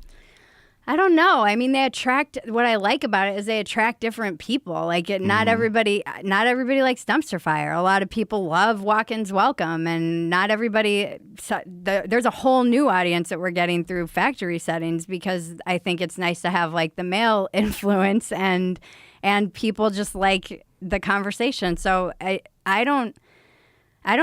think if I put it all together on one show or something, it would be kind of weird. Well, you should do what you want to do. And if you want to do multiple shows, you should do multiple shows. That's what I'm doing. What I think is interesting is the Substack audience. Because Substack is fascinating to me. The growth of Substack has been it's been surprising and very welcome. I love it. I love Substack. I love the fact that independent journalists now have massive platforms. Yeah, massive. And honestly, like it's just beautifully designed, and I love how easy it is to share the work. And I started doing on my Substack, like I wanted to just force myself to do a writing prompt every day, so I just started doing it, but on Write Club on my Substack, and people are joining in, and then they post their writing prompts, and it's such a like fun, interactive thing. And they introduced a chat function, so you can chat with your audience, which is really cool. And there's video now, so yeah, I think the like sky is the limit really for. I really love that platform, and as a writer, it just speaks to my soul just how easy it is for me to post a very beautiful looking blog. No, I think it's great too, and also there's a built-in audience now because people have found that Substack is a great place to get real independent journalism. Yeah, it's so good. And mainstream people like Matt Taibbi and Glenn Greenwald, big names. And Glenn's left though, I think. Did he? Yeah, he went to Rumble and then. Oh, he's exclusively on Rumble now, even with writing? I think, as I understand it, that part of the deal is that he has to put his writing on Locals now. Interesting. What do you think? Did you see the Seymour Hersh thing? No. Seymour Hersh on his Substack posted about us blowing up the Nord Stream pipeline. That's crazy. Has that been actually confirmed? Well, Seymour Hersh has said it, and he's documented his sources and discussed what happened. And the fact that someone like Seymour Hersh is publishing, and a guy who really hasn't been working, is publishing on Substack. What's crazy to me is I asked my friend, I'm like, wasn't this, am I mistaken, or was this like a conspiracy theory that got you labeled as like a Putin apologist? It did, yeah. Not too long ago. Well, Biden said that it was Russian disinformation, that, we had anything to do with it, that it was Russian disinformation. And now it's coming out that, or it's alleged. I mean, I'm not the guy to tell you. This is one way it's worded online. Hirsch swings and misses big. Careless claims that the U.S. blew up the Nord Stream pipeline cover for the real scandals of the Biden administration. Oh, I like Tablet. Huh. Tablet's good. Interesting. What are they saying, though? I'll go back to that. What are they saying that it covers for? The most astounding claim in the blockbuster new article from Seymour Hersh alleging that the U.S. is responsible for sabotaging 2 of Russia's natural gas pipelines is that the Biden administration is led by a no-nonsense crew of highly capable tacticians. Forget what you've heard about the secret classified documents turning up in various Biden residences. And Hersh, but first of all, those Biden residences, that's documents from when he was a vice president. That's really not applicable for this current administration. And Hersh is telling that the Biden White House practices exceptional operational security. You're talking about different administrations. Also, you're talking about something the vice president took with him to his home. And it would need to, because according to the single anonymous source on whom Hersh bases his piece, the Russians have superlative surveillance of the Baltic Sea, pulling off a plan to blow up Nord Stream 1 and Nord Stream 2 pipelines between Germany and Russia would require not only vision and leadership, but sophisticated cover. So what kind of highly advanced self-technology did the Biden team employ to cloak the underwater operation? In fact, they did just the opposite. They hid the plot to start World War III in plain sight. According to the source, who had direct knowledge of the operational planning, writes Hersh, a team of U.S. Navy divers planted the explosives in June 2022 during an annual NATO exercise in the Baltic Sea, while tens of thousands of naval personnel from allied countries on site and hundreds of thousands more were monitoring the exercise remotely. That is, according to Hersh's source, Team Biden thwarted the Russian superb surveillance by planting explosive before the eyes of an audience of military and intelligence officials from the European countries that depend on Russian gas carried through the pipelines. Right, but what Seymour Hersh is saying is they planted it months in advance and then detonated it remotely.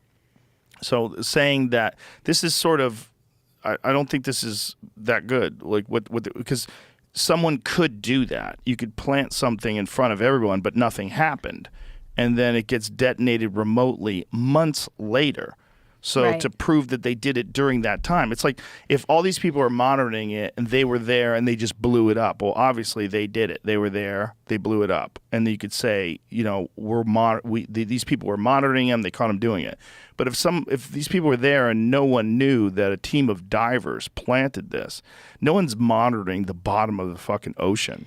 You're not having people monitoring whether or not people are planting explosives that will be detonated remotely 3 months, 4 months in the future. So they're saying just because no one was monitoring it, that's why it's not true? Well, I don't know. I mean, people... I have to read that whole article. Yeah, people write articles and they have narratives, but I don't like the way they're phrasing it. They're saying that the Biden administration is inept because you're seeing these classified documents show up in Biden's home, because that's all stuff that was from many years ago when he was the vice president. Yeah, I don't know enough about the Nord Stream thing. I just know that if it is in fact true, it's another instance where people were labeled conspiracy theorists, and then 3 or 4 months later, it's like, oh, just kidding, this is true. Moving on. This is something that Tucker Carlson talked about on his show. He bought into this, whatever Seymour Hersh is saying. I don't know. It's hard for us to really know. We really don't know. So to say we know is kind of crazy. But the idea that they're a bumbling administration because they found these classified documents at Biden's estate doesn't seem accurate. Not only that, my suspicions when they found all these classified documents, and these documents were released by his aides, was that they probably are concerned with Biden wanting to run in 2024. The fact that they released that, my conspiratorial mind was like, they're trying to sink him. Yeah, I mean, I don't know that that's even a conspiracy. I think they polled the party, and it's something like only 37% wants him to run again. But they don't have another viable candidate. I mean, it could be. That's what's Imagine if everyone leaves California and then we get Gavin Newsom.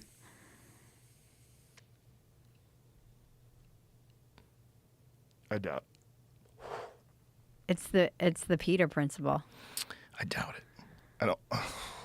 You rise to your level of incompetence. He's like, and now for my final act, I will destroy America. Yeah, I doubt it.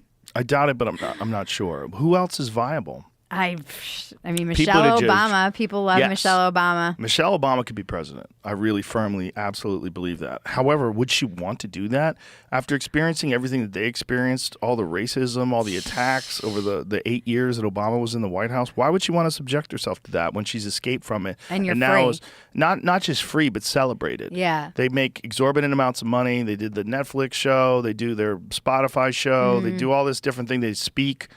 You're making plenty of money. You have plenty of influence over the party. Yeah. Would they want to? Would she want to do that again? I don't know. I mean, I feel like if she did do it, it would be either out of. She doesn't strike me as someone who'd do something, and I don't know anything about her. But my general impression is that she's not really like. Maybe she is. Maybe she wants the power and the. Is it the power, or what if you wanted to make a difference? What if if you it's really wanted to put well, the that's country my on the other right thing track? is like maybe it's a true act of service. Now I Yeah. know saying this, there's going to be a million people who are like, the Obamas are the reason America is where it is today. Sure. Well, I think no one does a great job as president because I don't think it's possible. By the time you get to that position, I feel like you've become so corrupted. Even if you have ideals, you've had to sell them out in order to try and make sense of all of it. Yeah. I don't know. It's unfortunate. I think in these leadership positions, you want people who don't want to run. You really want leaders who don't want the job, actually. Maybe that's her. Maybe. She could win. I think she could win handily. I really believe that. And then we'd have another and then we'd have another Obama administration. Yeah. Would that be better? Would that be better than what we've got right now? Well- with her at the helm? I mean, it certainly would be better in terms of the way we view the presidency.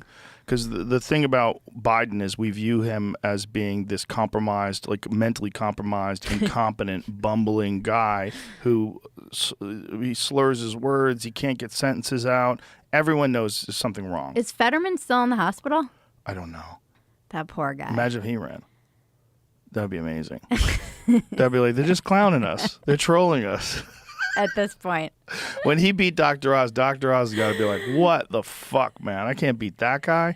I mean, it seems like I will be happy if we don't elect any more olds in the next presidential election. Yeah, that would be nice. It'd be nice Trump is basically the same age as Biden. It's Yeah, not much he's difference. old. He's old. Yeah. I mean, no offense to the 80-year-olds out there, but it's time. I just laugh like the boomers just are clinging with those gnarled and arthritic fingers to power. Well, they're deeply entrenched in the system, and it seems like the system rewards loyalty and rewards, being a part of the party. And We need some Gen Xer to run, though. fuck that. They're not going to do it. No one wants that job. That's also part of the problem. The attacks that you get, Yeah. the way it tears your life apart. That's why I really I'd question DeSantis going up against Trump because the unhinged attacks that you're subjecting your family to from the crazy, Trumpalites. Right. And, the people that they're going to call him a pedophile or something. Something's going to some QAnon type deal is going to happen. I mean, you're already going to be dealing with the left calling you a Nazi, and then you're going to be you're going to be getting a two-pronged attack. But he's so measured and Yeah. But the that's way- why I feel like if he was very smart and measured, it's hard. It's hard because he's he's kind of at the buzz is all around him. So do you Yeah. harness that energy and say Leroy Jenkins, fuck it, let's do this? And who's Leroy Jenkins? it's that famous video on the internet where it came out, and I'm gonna spoil this for everyone that it was fake, and Just a meme. it's just a Like meme. What is it? It's an old meme. It's an old meme. I'm dating myself now. 2005. What's the meme though? He's gonna play it for you. It's tough. I mean, I'll Is be it honest bad? with you. No, it's just It's it comes stupid. from a lot of places. It's like an onion. It's layers and layers and layers deep. It's If I even start explaining it, I'm going to get lost and I'll be wrong. So I don't understand it. it's though. just it's internet talk. I don't know. It's something people say. Why is Leroy Jenkins so famous? because The character became popular in 2005. His role in a viral video of game footage where, when having been absent during his group's discussion of a meticulous plan, Leroy returns and ruins it by charging straight into combat while shouting his own name as a battle play cry. the video. You have to play the video. It's so good. Please. So what game is this? Okay, guys. These eggs have given us What a lot game of is trouble it? in the past. World of Warcraft? I can't Okay. believe you Does don't know. anybody need anything off this guy, or can we bypass him? I think Leroy needs something from this guy. Oh, he needs those devout shoulders. Isn't he a paladin? Oh my god, these dorks. Yeah, but that'll help him heal I better, love have it. more mana. Christ. Okay. Well, what we'll do, I'll run in first, gather up all the eggs so we can kind of just blast them all down with AOE. I will use Intimidating Shout to kind of scatter them so we don't have to fight a whole bunch of them at once. When my shout's done, I'll need Anthony to come in and drop his shout too, so we can keep them scattered and not have to fight too many. When his is done, Bass, of course, will need to run in and do the same thing. We're going to need Divine Intervention on our mages, so they can AE, so we can, of course, get them down fast, because we're bringing all these guys. I mean, we'll be in trouble if we don't take them down quick. I think it's a pretty good plan. We should be able to pull it off this time. What do you think, Abdul? Can you give me a number crunch real quick? Yeah, give me a sec. This is I'm coming up amazing. with 32.33, repeating, of course, percentage of survival. Repeating, of course. Oh, it's a lot better than we usually do. All Alright, chums up. Ready, guys? Let's do this. Leroy Jenkins! Oh my god, he just ran in. Oh, just stick it clean. Oh Jesus, let's go. Oh, so Leroy wasn't paying attention to their plan. He just came back from taking a shit. Wait. Give me Divine Intervention. Hurry up. Shout. I can't cast. And that's I can't Leroy. move. Am I lagging, guys? I can't move. They all die. Yeah, it's just Everybody dies? Yeah. Oh, okay. The plan went awry. But then How funny is it that out of all the people playing World of Warcraft, this one thing where he says Leroy Jenkins becomes famous? Well, we became famous, and then I think the most never heard about heartbreaking thing that I ever heard was that didn't it come out that it was like planned? It was something that was, it wasn't organic. It was something that, I don't know, I feel like I had my heart broken when I found out that was something that was like it was planned. It wasn't something that was just like someone got on, I don't know, I've been saying it for years. I love it. So it wasn't just a guy coming back not paying attention? I feel like I'm going to break hearts because I'm not sure that You're not going to break hearts. No one even knows. How many people so know many about people this? know about this. It's huge. You guys are so much more deep into the internet than I am. No. You most certainly are because you know about Leroy Jenkins. I No. didn't know about it until just now. I'm in a chat, and these women are so deep. They're at the end of the internet. They're so deep. I don't understand. Like 90% of the shit they talk about. Do they have families? Yeah. That's what's weird. The Yeah. World of Warcraft abandoned children. Like, do you know how many people are super, super, super addicted? Duncan had to put it away. He was just really? lost. He was lost with it. That was one of my favorite South Parks where they made fun of all the World of Warcraft and like the kids just got super fat and like bad acne and they were just taking a shit in like a bucket in their room. Those games are so addictive. It becomes your life, and it's constantly thrilling, and it's filled with engagement, and it's filled with these little exciting moments. Has TikTok captured you yet? No, I don't even touch it. I've never even been on it. I was watching those videos and I'm convinced now that there's so many people in China I think each Chinese person, or like 300 million of them, are assigned an American. What makes you say that? I'm just kidding. I feel like it would just be it's like a funny idea that there's like someone who's like got me and their job is to get me to sign up for TikTok. And they're trying to like find the stuff that appeals to me. And they're like, oh, I almost had her. And then Well, I'm it's like, just the algorithm. They don't no, have I to know. do that because it's fun. so addictive. It's a funny idea of like someone's got you and they're like, Joe Rogan, he's defeated me. He won't sign up. The job is to get every American on TikTok. Well, So all of our brains can collectively melt and become pudding. isn't it like the number 2? What is it now? What's the number 1 social media platform in the United States? I think TikTok is on the rise. Adam Curry had a very interesting perspective on this whole Chinese spyware thing. He thinks it's bullshit. He thinks they're all doing it. He said they're all like scooping up your data and the idea that China is doing it differently than we're doing it. He says it's bullshit. He doesn't believe it. He thinks what's happening is they're using that and they're saying that because China's so successful with it. The way they're doing it is so successful. So they that want they're to trying ban. to say it's Chinese spyware and they're trying to kill the competition. Oh, by that's saying that. interesting. This is his perspective. Okay. And he said they're all trying to emulate the success of TikTok, which is true, which is why Instagram has gone to Reels, and they're favoring Reels. And even Twitter now, if you notice, when you play a video on Twitter, if you swipe, it'll show you another video right away. Oh, I mean, I know they have the new thing on, what is it? Shorts or whatever on YouTube? YouTube, yeah. Yeah, they're doing that. Yeah. Yeah. But that's not as that's like you find that in your YouTube feed and you click on them, but then when you click off it just goes back It to doesn't regular just YouTube. direct you? Yeah, it goes right back to the video that you were watching. It Oh, doesn't show okay. you. I think they're all trying to emulate the success of that model of showing you video after video after video. You open it up, it immediately starts playing things. Yeah. I've seen my kids. They're a fucking hook, line, Yeah. and sinker. My nephews. But what's fascinating is they're hook, line, and sinker with very different things. One of my kids, she is the one that tells me all sorts of interesting facts. And her feed is very different. Like she told me, we were having a conversation and I said, do you know how the American education system was established? She goes, yes, I do. It was established in order to make people into good factory workers. And so she gives me the whole Rockefeller breakdown of the origins of the American education system. I go, wow. I go, that's from TikTok, huh? Yeah. And so she starts telling me about all these different facts that she learned on TikTok. And Right. she's becoming educated from TikTok. They also think that Helen Keller wasn't blind and that it's a conspiracy theory. So Not my there's kid. no, not her, but I'm saying there's a dark side to this. What I'm saying is my other kid is the opposite. My other kid is just getting funny videos and funny dances and like makeup tutorials and like this is what I do when I'm going out. This is what I do at the gym. So she's getting what is interesting to her, whereas my youngest she's very interested in subjects and interesting things and details. Yeah. And she has an incredible memory. And she pulls up these things. She always wants to tell me about stuff that she learned on TikTok. So we have these really interesting conversations.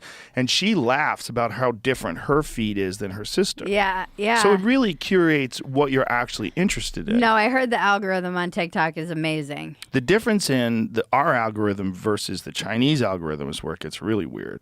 Because with ByteDance, what they've done in China is it favors Like athletic STEM. accomplishments, science achievements.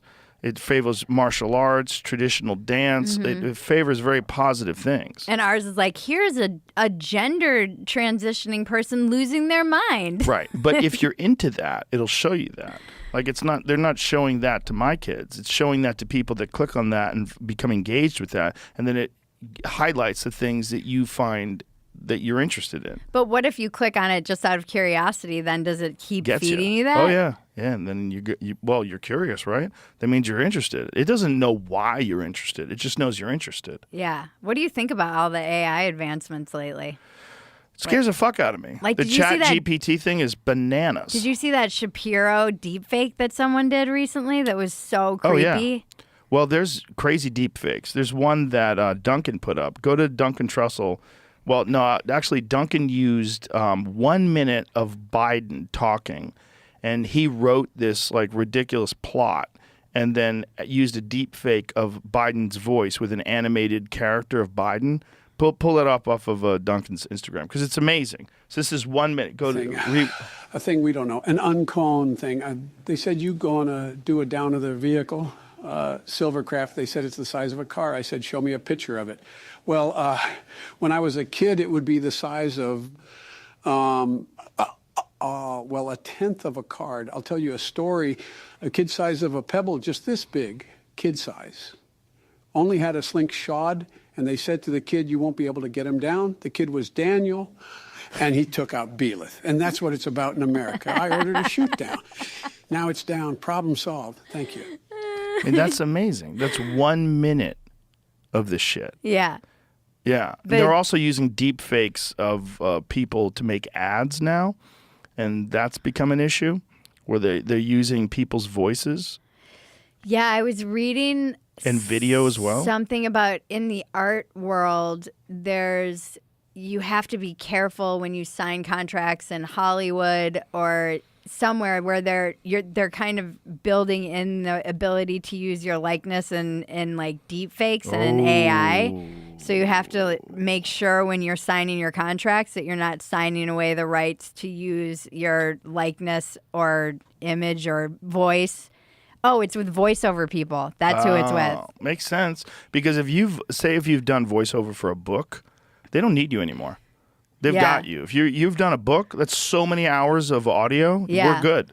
We're done. We'll just give you a check for all future books. Yeah. And you no longer You've need said all the words. Yeah, you said all the words. Yeah.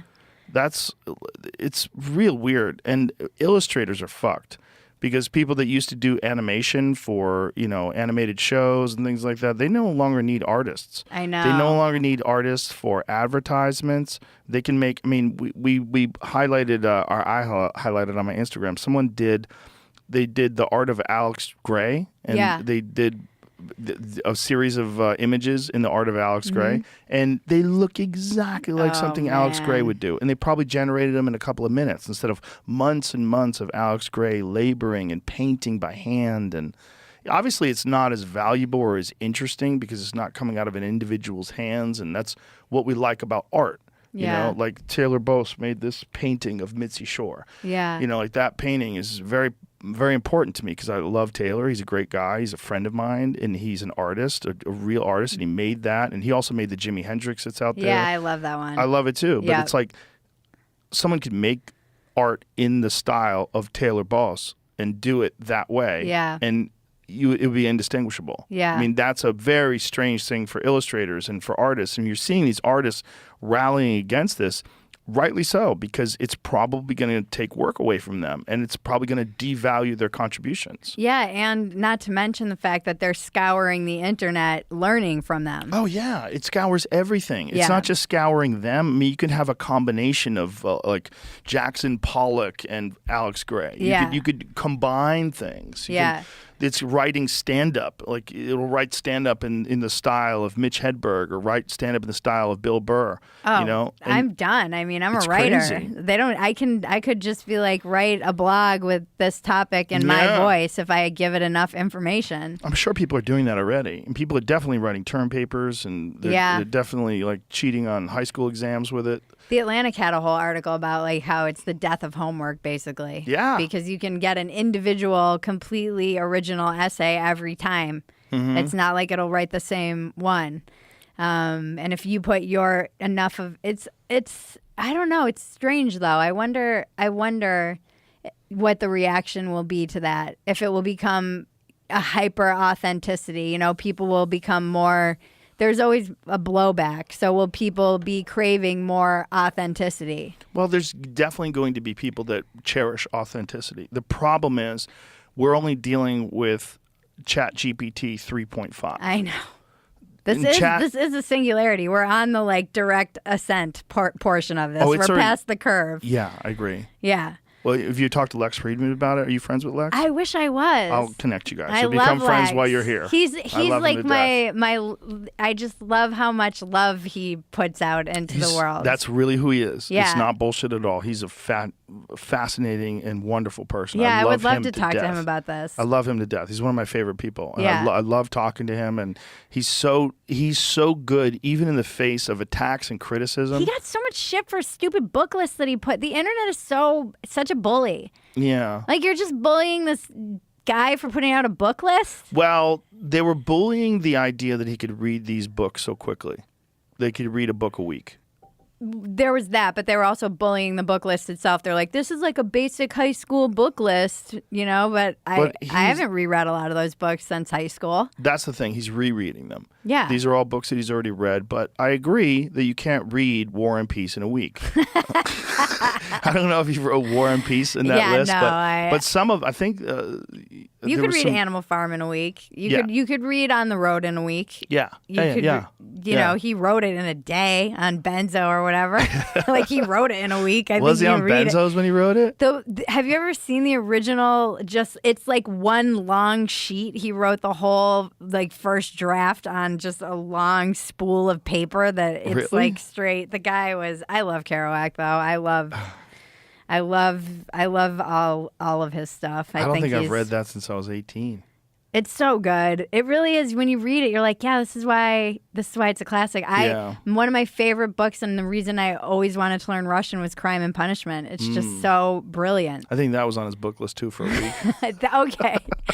That's a tough one to read in a week. It's just, that's a scroll. Oh my God, look at it. That's crazy. What a wild dude he must have been. What a nut. Look at that scroll. Look at it.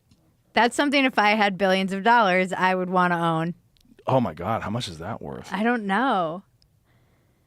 Maybe it's like in a It's got to be in a library museum somewhere. Yeah. Yeah, who owns it?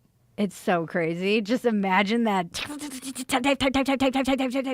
on a typewriter. $2,200,000. It's not that much. Owner of the Colts. Jim Irsay, the owner of the Indianapolis Colts football team. Well, he's probably just some baller who owns a bunch of shit. Come on my house. I'm going to show you a saber-tooth tiger head. That's like this. There's a writing desk that I wanted so badly and it had a backgammon table underneath it. It was so freaking cool, and I was so poor. And oh my gosh, why am I completely...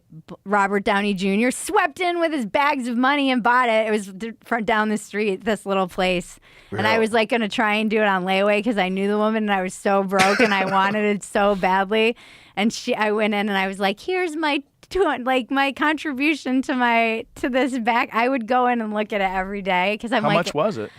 I'm sure it was nothing. It was probably a couple $1,000s, but this was like 2008, 2009 when I literally too poor to buy shampoo. Was it famous for some reason? No. What are you talking about then? It was just a table? It was it was like a writer's desk with a backgammon table underneath. It was just cool. It was like a nice piece, and it was in just a little local. So you're just complaining about being poor? No, I'm complaining about Robert Downey Jr. sweeping in with his bags of money and stealing. Right. But it's not a thing like that. It's like just Kerouac's. one of the things. No, it's not. It's just something. It reminds me of something that I wanted, and I really someday feel I'm going to play Robert Downey Jr. backgammon on that someday. You think so? I don't know. Okay. I'd like to just take a look. I bet the thing that bothers me is that I bet it's just sitting in some house somewhere collecting dust. I don't know if you should think it's his that way. prerogative. Yeah. You worry about that with everything that people buy? I'm not worried about it. I'm just joking. But owning old things like that Kerouac thing, that's where things get fascinating because that is really a part of literature history. It's like that's kind of an important piece. Yeah. Like you could make the argument that should be a museum somewhere. Yeah, it's valuable. Yeah, not just valuable, like culturally very significant. Like you wouldn't want it to be hidden from people. Obviously, the original work you could buy in a book form, and that's readily available everywhere. But the original piece, like for people that are fans of literature, yeah. It's something I would definitely purchase if I had, like you said, just tons of money and could buy cool cultural things like that. Well, that's a weird thing that people do when they have tons of money. They buy things that are illegal. Like they buy like Egyptian artifacts and stuff that was like pilfered from Iraq. You know, that was a thing with artifacts, like Sumerian artifacts from Iraq. Like when the fall of Iraq, once Saddam Hussein went down, a lot of that stuff was like pilfered and stolen. One of my favorite stories when I was in Alexandria in Egypt, and we were going on tours around, and there was a garbage man because there were just antiquities everywhere. They're like in everyone's backyard in Egypt. It's just stuff you find when you dig, and it was like a burial site with tons of mummies in it, and that's what we were looking at. But the story is this guy who's a garbage man was taking the mummies out, and he was selling them on the black market for underneath all the garbage, and he got busted in his 80s because they were like, how is this garbage man like worth millions of dollars? Like, he got extremely wealthy, and it turns out he was on top of a whole, like, it was this whole, I don't know how many mummies were in there. It's just like one of those stories that stuck out to me. How bizarre would it be to go over someone's house and they have a mummy? And that's a crime. You know, in Egypt, you can't they don't want their antiquities leaving Egypt. They've lost enough. Well, they've lost so much. That's what's so fucked in terms of Egyptian history, is that so many of those tombs have been raided over the years, and long ago, to the point where you're never going to find that stuff, and who knows where it is now. Who knows whether it's been melted down, the gold's been melted down. I just wrote about this when I was in Egypt, and I was staying in Luxor, and it's right across from the Valley of the Kings. And I had it was one of the writing prompts, and the question was, do you believe in reincarnation? And I was like, I think I had like a past life regression in Egypt. But it was crazy. Egypt is nuts. Have you been there? No, I haven't. I went right after the revolution, so it was empty. So it was almost like getting a private tour of this place that's generally filled with tourists. We had no line to see King Tut, no line to go into the Great Pyramids. It was like on our cruise down the Nile, there were supposed to be, I think, 100 and some odd people on the cruise, and there were 14 of us. People were like, why are you here? Because it was right post the Arab Spring. Oh, my God. And it was right after they had voted, so they all had their purple stamp on their finger, and there was all this optimism, and it was before they realized that, you know, it all kind of went back to normal, and they had to choose between two. What is this, Jamie? Never heard of any of these things. I found something that said they had unwrapping parties in Victorian times. Oh. So I Googled mummy unwrapping parties and then stumbled across, why did people start eating mummies? Ew. What? So they would not only unwrap them, they would eat them because they thought that it would cure stuff. What? The royal and social elite eating mummies seemed a royally appropriate medicine, as doctors claim mumia, M-U-M-I-A, was made from pharaohs. Royalty ate royalty. Oh, my God. By the 19th century, people were no longer consuming mummies to cure illnesses, but Victorians were hosting unwrapping parties where Egyptian corpses would be unwrapped for entertainment at private parties. Napoleon's first exhibition into Egypt in 1798 piqued European curiosity and allowed 19th century travelers to Egypt to bring whole mummies back to Europe, brought off the street in Egypt. They recently found one in someone's attic in England. That's how I look at the picture. Scroll that. Look at that fucking picture. Oh, God, it's so bizarre. This is the most rich person shit I've ever heard. God, that's so creepy. That's so creepy. Yeah. So that's... dinner, drinks, and a show. Yeah. We're going to unwrap the mummy after cocktails. And eat it. They found a head in someone's attic recently.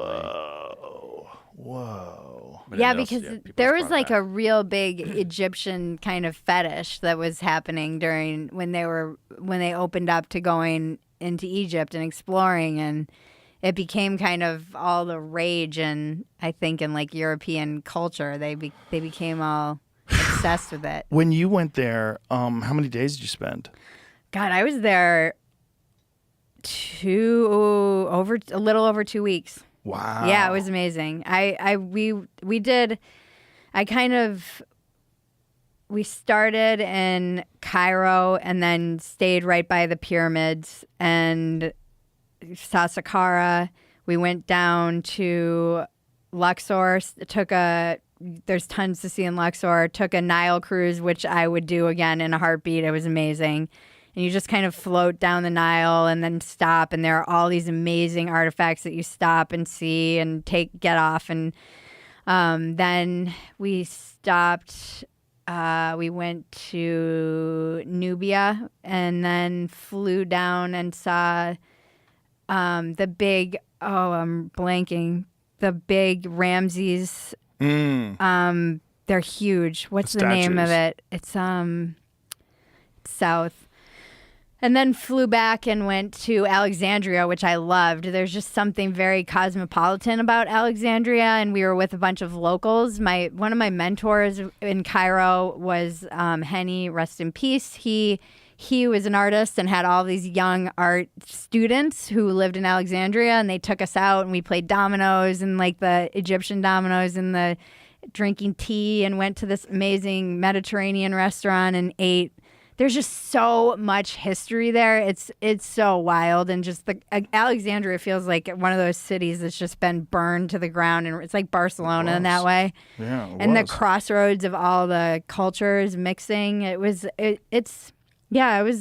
definitely felt the most like oppressed as you have to cover up as a woman and keep a scarf on, and when you're going into certain places, and you feel that true kind of patriarchal society that exists. Was it that way at the pyramids? Yeah, I mean it's just in the air, it wasn't like, it was more so I think when we got into the smaller towns and than it was in like the bigger city. Cairo's nuts.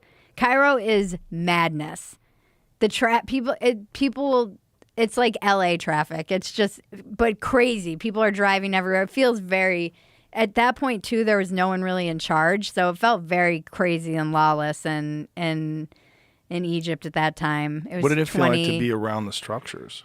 Oh, so when my reason that I think I had my little past life regression is I stepped out on the balcony. It was when I was with a very wealthy man, and we got the King Farouk suite at the Winter Palace, which is right where we start the cruise. And I stepped out and looked at the Valley of the Kings, and I was one of those kids that was just obsessed with Egypt from the time that I was a little girl. I just was always obsessed with all things. And I stepped out, and I felt this weird, like, bong, bong, like a pulse hit my heart. And they'd given us hibiscus tea, and I thought maybe there was, like, something in it. I'm like, maybe I'm just dosed or something, and I'm about to have a crazy acid trip. And I ran to the bathroom, threw up. I started... Like, it was weird. My body reacted. I started shaking uncontrollably, and I could not leave this balcony for like a day. I was just shaking, and I kept feeling this weird pulse. And I was like, I've been here. I know I've been here. I know I've been here in my life, many lives, maybe. Probably as like not a rich person, probably someone who is a tomb raider, or maybe just someone who dug the ditches. But I just felt like I had been there before, and it was almost like going back to where it all. That's how it felt to me. This sounds crazy, I know, but it doesn't sound crazy. It felt like this is where it started. Well, this is where it started for human civilization. And I saw all these crazy things in my life, like all these other people in my life and how they were connected and how I had met them before in different places in my life. But I had kind of a panic attack and thought I was going to lose my mind and end up in a straitjacket in an Egyptian mental ward. And luckily, the guy I was with, he could have been an asshole, and he had seen some like weird Sixth Sense witchy stuff for me when we were in New Zealand. So he kind of was like, all right, she's a little touched. There's something off with this one. We'll let her like work through this. And we had a couple days before we had to go on the cruise, but I wasn't sure I was even going to be able to function. I couldn't eat anything. And the hotel was so nice. They brought up a table and like brought us this nice soup from this very fancy French restaurant that was there. And they were very sweet. And I finally stopped shaking after like 3 days, and I was just like doing yoga, trying to come back into my physical body. I felt like I was out of my body. And at night, I would have these horrible night terror dreams where I could swear people were in the room like robbing us or burgling us. It was very strange for days. And then I feel like I get like anxiety when talking about it because I really felt like I was having a panic. It was like I had a panic attack, and I don't know what it was. I still to this day think it's the weirdest. It's one of the weirdest things that's ever happened to me. And then we went on the Nile, and things kind of calmed down. But it was a very strange. Very strange. I loved being around all of those places. There's just so much history. And the craziest thing and most revealing thing was how our tour guide, you look and it's like one of the hieroglyphics and pictures that we saw was what their medicine looked like. And it was a picture of basically no difference between a surgeon's table today and what they were using then. It was a bone saw and all. It looked exactly like if you took a picture of a modern surgeon's, little tray that they have. And I asked her, I'm like, what happened to this? And she said it literally got buried under the sand. It just got buried under the sand, and we went into another cycle of kind of superstition and conspiracy and dark ages. And did what Randall Carlson and Graham Hancock have talked about all this? It's all the Younger Dryas impact theory. You don't know about this? I haven't. I've been hearing. I was reading something that the Egyptians are mad about this. The Younger Dryas impact theory is backed by real hard science, and this real hard science is done through core samples and through a knowledge of when we pass through comet storms. And they believe that somewhere around 12,800 years ago, the world, like 30% of the world, has evidence of this, that we were hit by multiple chunks of rock from space. And that ended the Ice Age. It flooded North America, removed the ice caps that covered half of North America, was covered in a mile-high sheet of ice 12,000 years ago. And it all almost instantaneously went away. On top of it going away, it left behind the Great Lakes, all this melting, all this massive erosion. And when they do core samples, when they dig in through the earth, at that period of time, at 12,800 years ago, you find levels of iridium, which is very common in space but very rare on Earth. You also find evidence of these nanodiamonds, these microdiamonds that occur on impacts. They're called tritonite. They're the same diamonds that they found during the Trinity explosion, or trinitite, I think it's called. But this is direct evidence that the world was hit and that civilization was most likely reset. That there was a very advanced civilization. Egypt is the best example of that. Because to this day, they don't know how they built those fucking things. They don't know how they moved those rocks. They have no idea. They have rocks that were thousands of tons that were moved from hundreds of miles away. They really don't know what they did. They don't know how they cut them. They don't know how they placed them. They really don't know. And what these Egyptologists and these archaeologists that have this alternative view of history believe was that there was a thriving, incredibly complex society that existed prior to 12,800 years ago, and that they were hit. And that our thoughts of civilization emerging around 6,000 years ago in Mesopotamia, in Sumer, that was a reemergence of civilization after thousands of years of barbarian life, because the survivors of this impact, the United States was, whoever lived in the United States at that time, the evidence of it was almost completely wiped out. And then the people that lived in Egypt, they were almost completely wiped out. And that what you get after that is people sort of reimagining what life was like and trying to duplicate it. The newer stuff in Egypt is much poorer design than the old stuff. And they really don't know how old the old stuff is. Like the idea of the pyramids being 12,000 or 2,500 BC, that's just based on some carbon tests that they've done, on little particles they found inside the cracks of the stones. But the problem with that is they've recovered those stones. They did a lot of work on those stones many times. There's that doesn't mean that they were built at that time. They can't carbon date the exact time that those things were constructed. They can just carbon date some of the artifacts they find in that area that are from biological materials. Yeah, you should go. I mean, it's so worth it. No, I definitely would go. But these guys, and this guy from Bright Insight and Ben from History X, we've had podcasts about this where they discuss like their trips there and Yeah. and the real evidence that shows that this Younger Dryas impact theory is most likely correct. So what's controversial about their theory? Why do they get? Well, Because this- I know I've read a lot of Egyptologists and Egyptians get I'll tell very you. mad about it. I'll tell you. Because, first of all, people have staked their career on a specific timeline. The specific timeline was the construction of the Great Pyramids, 2,500 years, along with the construction of the Sphinx and all these different things. And so they've been teaching lectures, writing books, and this is something that these archaeologists have said we know of. This is a fact, but they don't know it's a fact.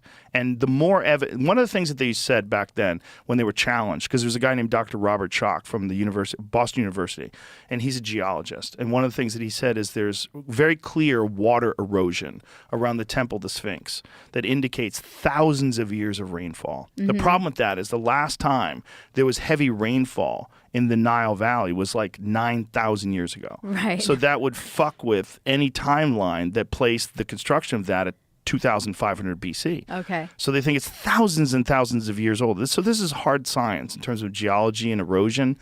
And these water fissures indicate thousands of years. So it would have to have been thousands of years older than then. Right. So when you go 9,000 BC or 9,000 years ago, you got to deal with thousands of years of rainfall prior to that to create this kind of erosion.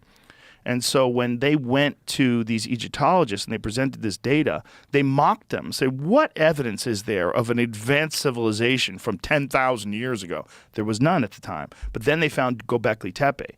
And Göbekli Tepe is in Turkey. And there's this massive stone structure of enormous stone columns and pillars that were absolutely dated to around 12,000 years ago. Wow. So they know that at that point in time when they thought that people were just primarily hunters and gatherers and that's it, they built these immense, complicated structures with thousands of tons. So they don't know thousands of tons of stones arranged in these circles and concentric circles. Is that So like Stonehenge too? much more complex. But they don't know about how Stonehenge. They don't know how Stonehenge is built Yeah. either. But this is much more complex and much larger and enormous. And on top of that, only 5% of that area has been excavated. They've found tons of them that exist around that area that haven't been dug up yet by use of LiDAR and all these all this different stuff they used to find with things that are under the surface. I wonder what they'll find after this horrific earthquake. Yeah. Well, I think Have you seen the videos of the cracks? The like where the earth just like No, olive. I haven't seen it. I'll send you some. It's just like entire olive orchards and just a huge. scary shit. It's so scary. I know. I was like, I've But got to get out of California. This is the pushback, is that these archaeologists who have staked their careers on this very specific timeline, they don't want to accept new information.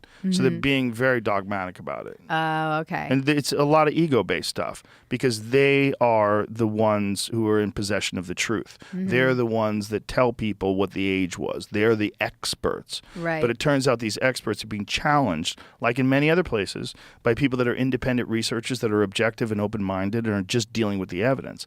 On top of this, the Younger Dryas impact theory, that you have a specific set of scientists that only study impacts that are absolutely convinced that this happened based on real hard physical data. Okay. So there's real hard physical data that around 12,800 years ago, the Earth was hit in multiple places. Again, there's evidence of this. 30% of the Earth was hit. I want to go down the rabbit hole. I'm going to have to watch that. Oh my God, there's so many of them, but Randall Carlson's the best at it. Yeah, I definitely, yeah. Him and Graham Hancock, and Graham Hancock's Netflix series is based on that. Oh, okay. The I Netflix feel like series this is why I was called reading Ancient about it. Catastrophe. Okay. And it's amazing. And you see evidence of this stuff all over the world that they can't really explain. Yeah. They don't know how they had this sophisticated technology to cut these stones, to move them into place. It's crazy when They you don't see know these who the quarries. people were. Oh, it's amazing. It was one of my favorite trips of all the places I've been. It was definitely, yeah, there's something that you just feel there. I'll send you some videos and you'll go down the rabbit hole and you will get freaked the fuck out. I'm already freaked out. Because the real problem is it happens every year in June and November that we pass through these comet storms.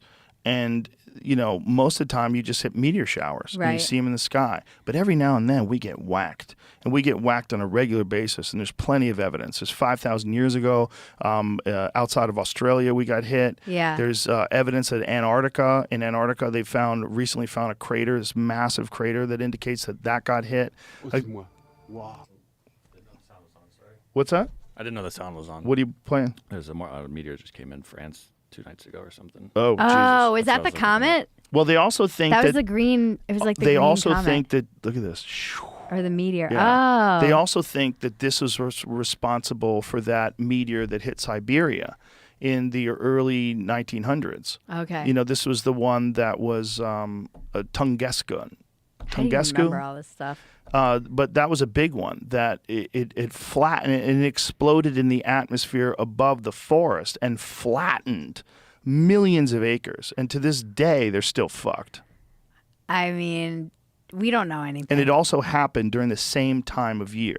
So Okay. during the time of year that they believe, this Younger Dryas impact theory happened. Okay. Not only do they think it happened at 12,800 years ago, Graham Hancock and Randall Carlson also believe it may have happened again at about 10,000 years ago.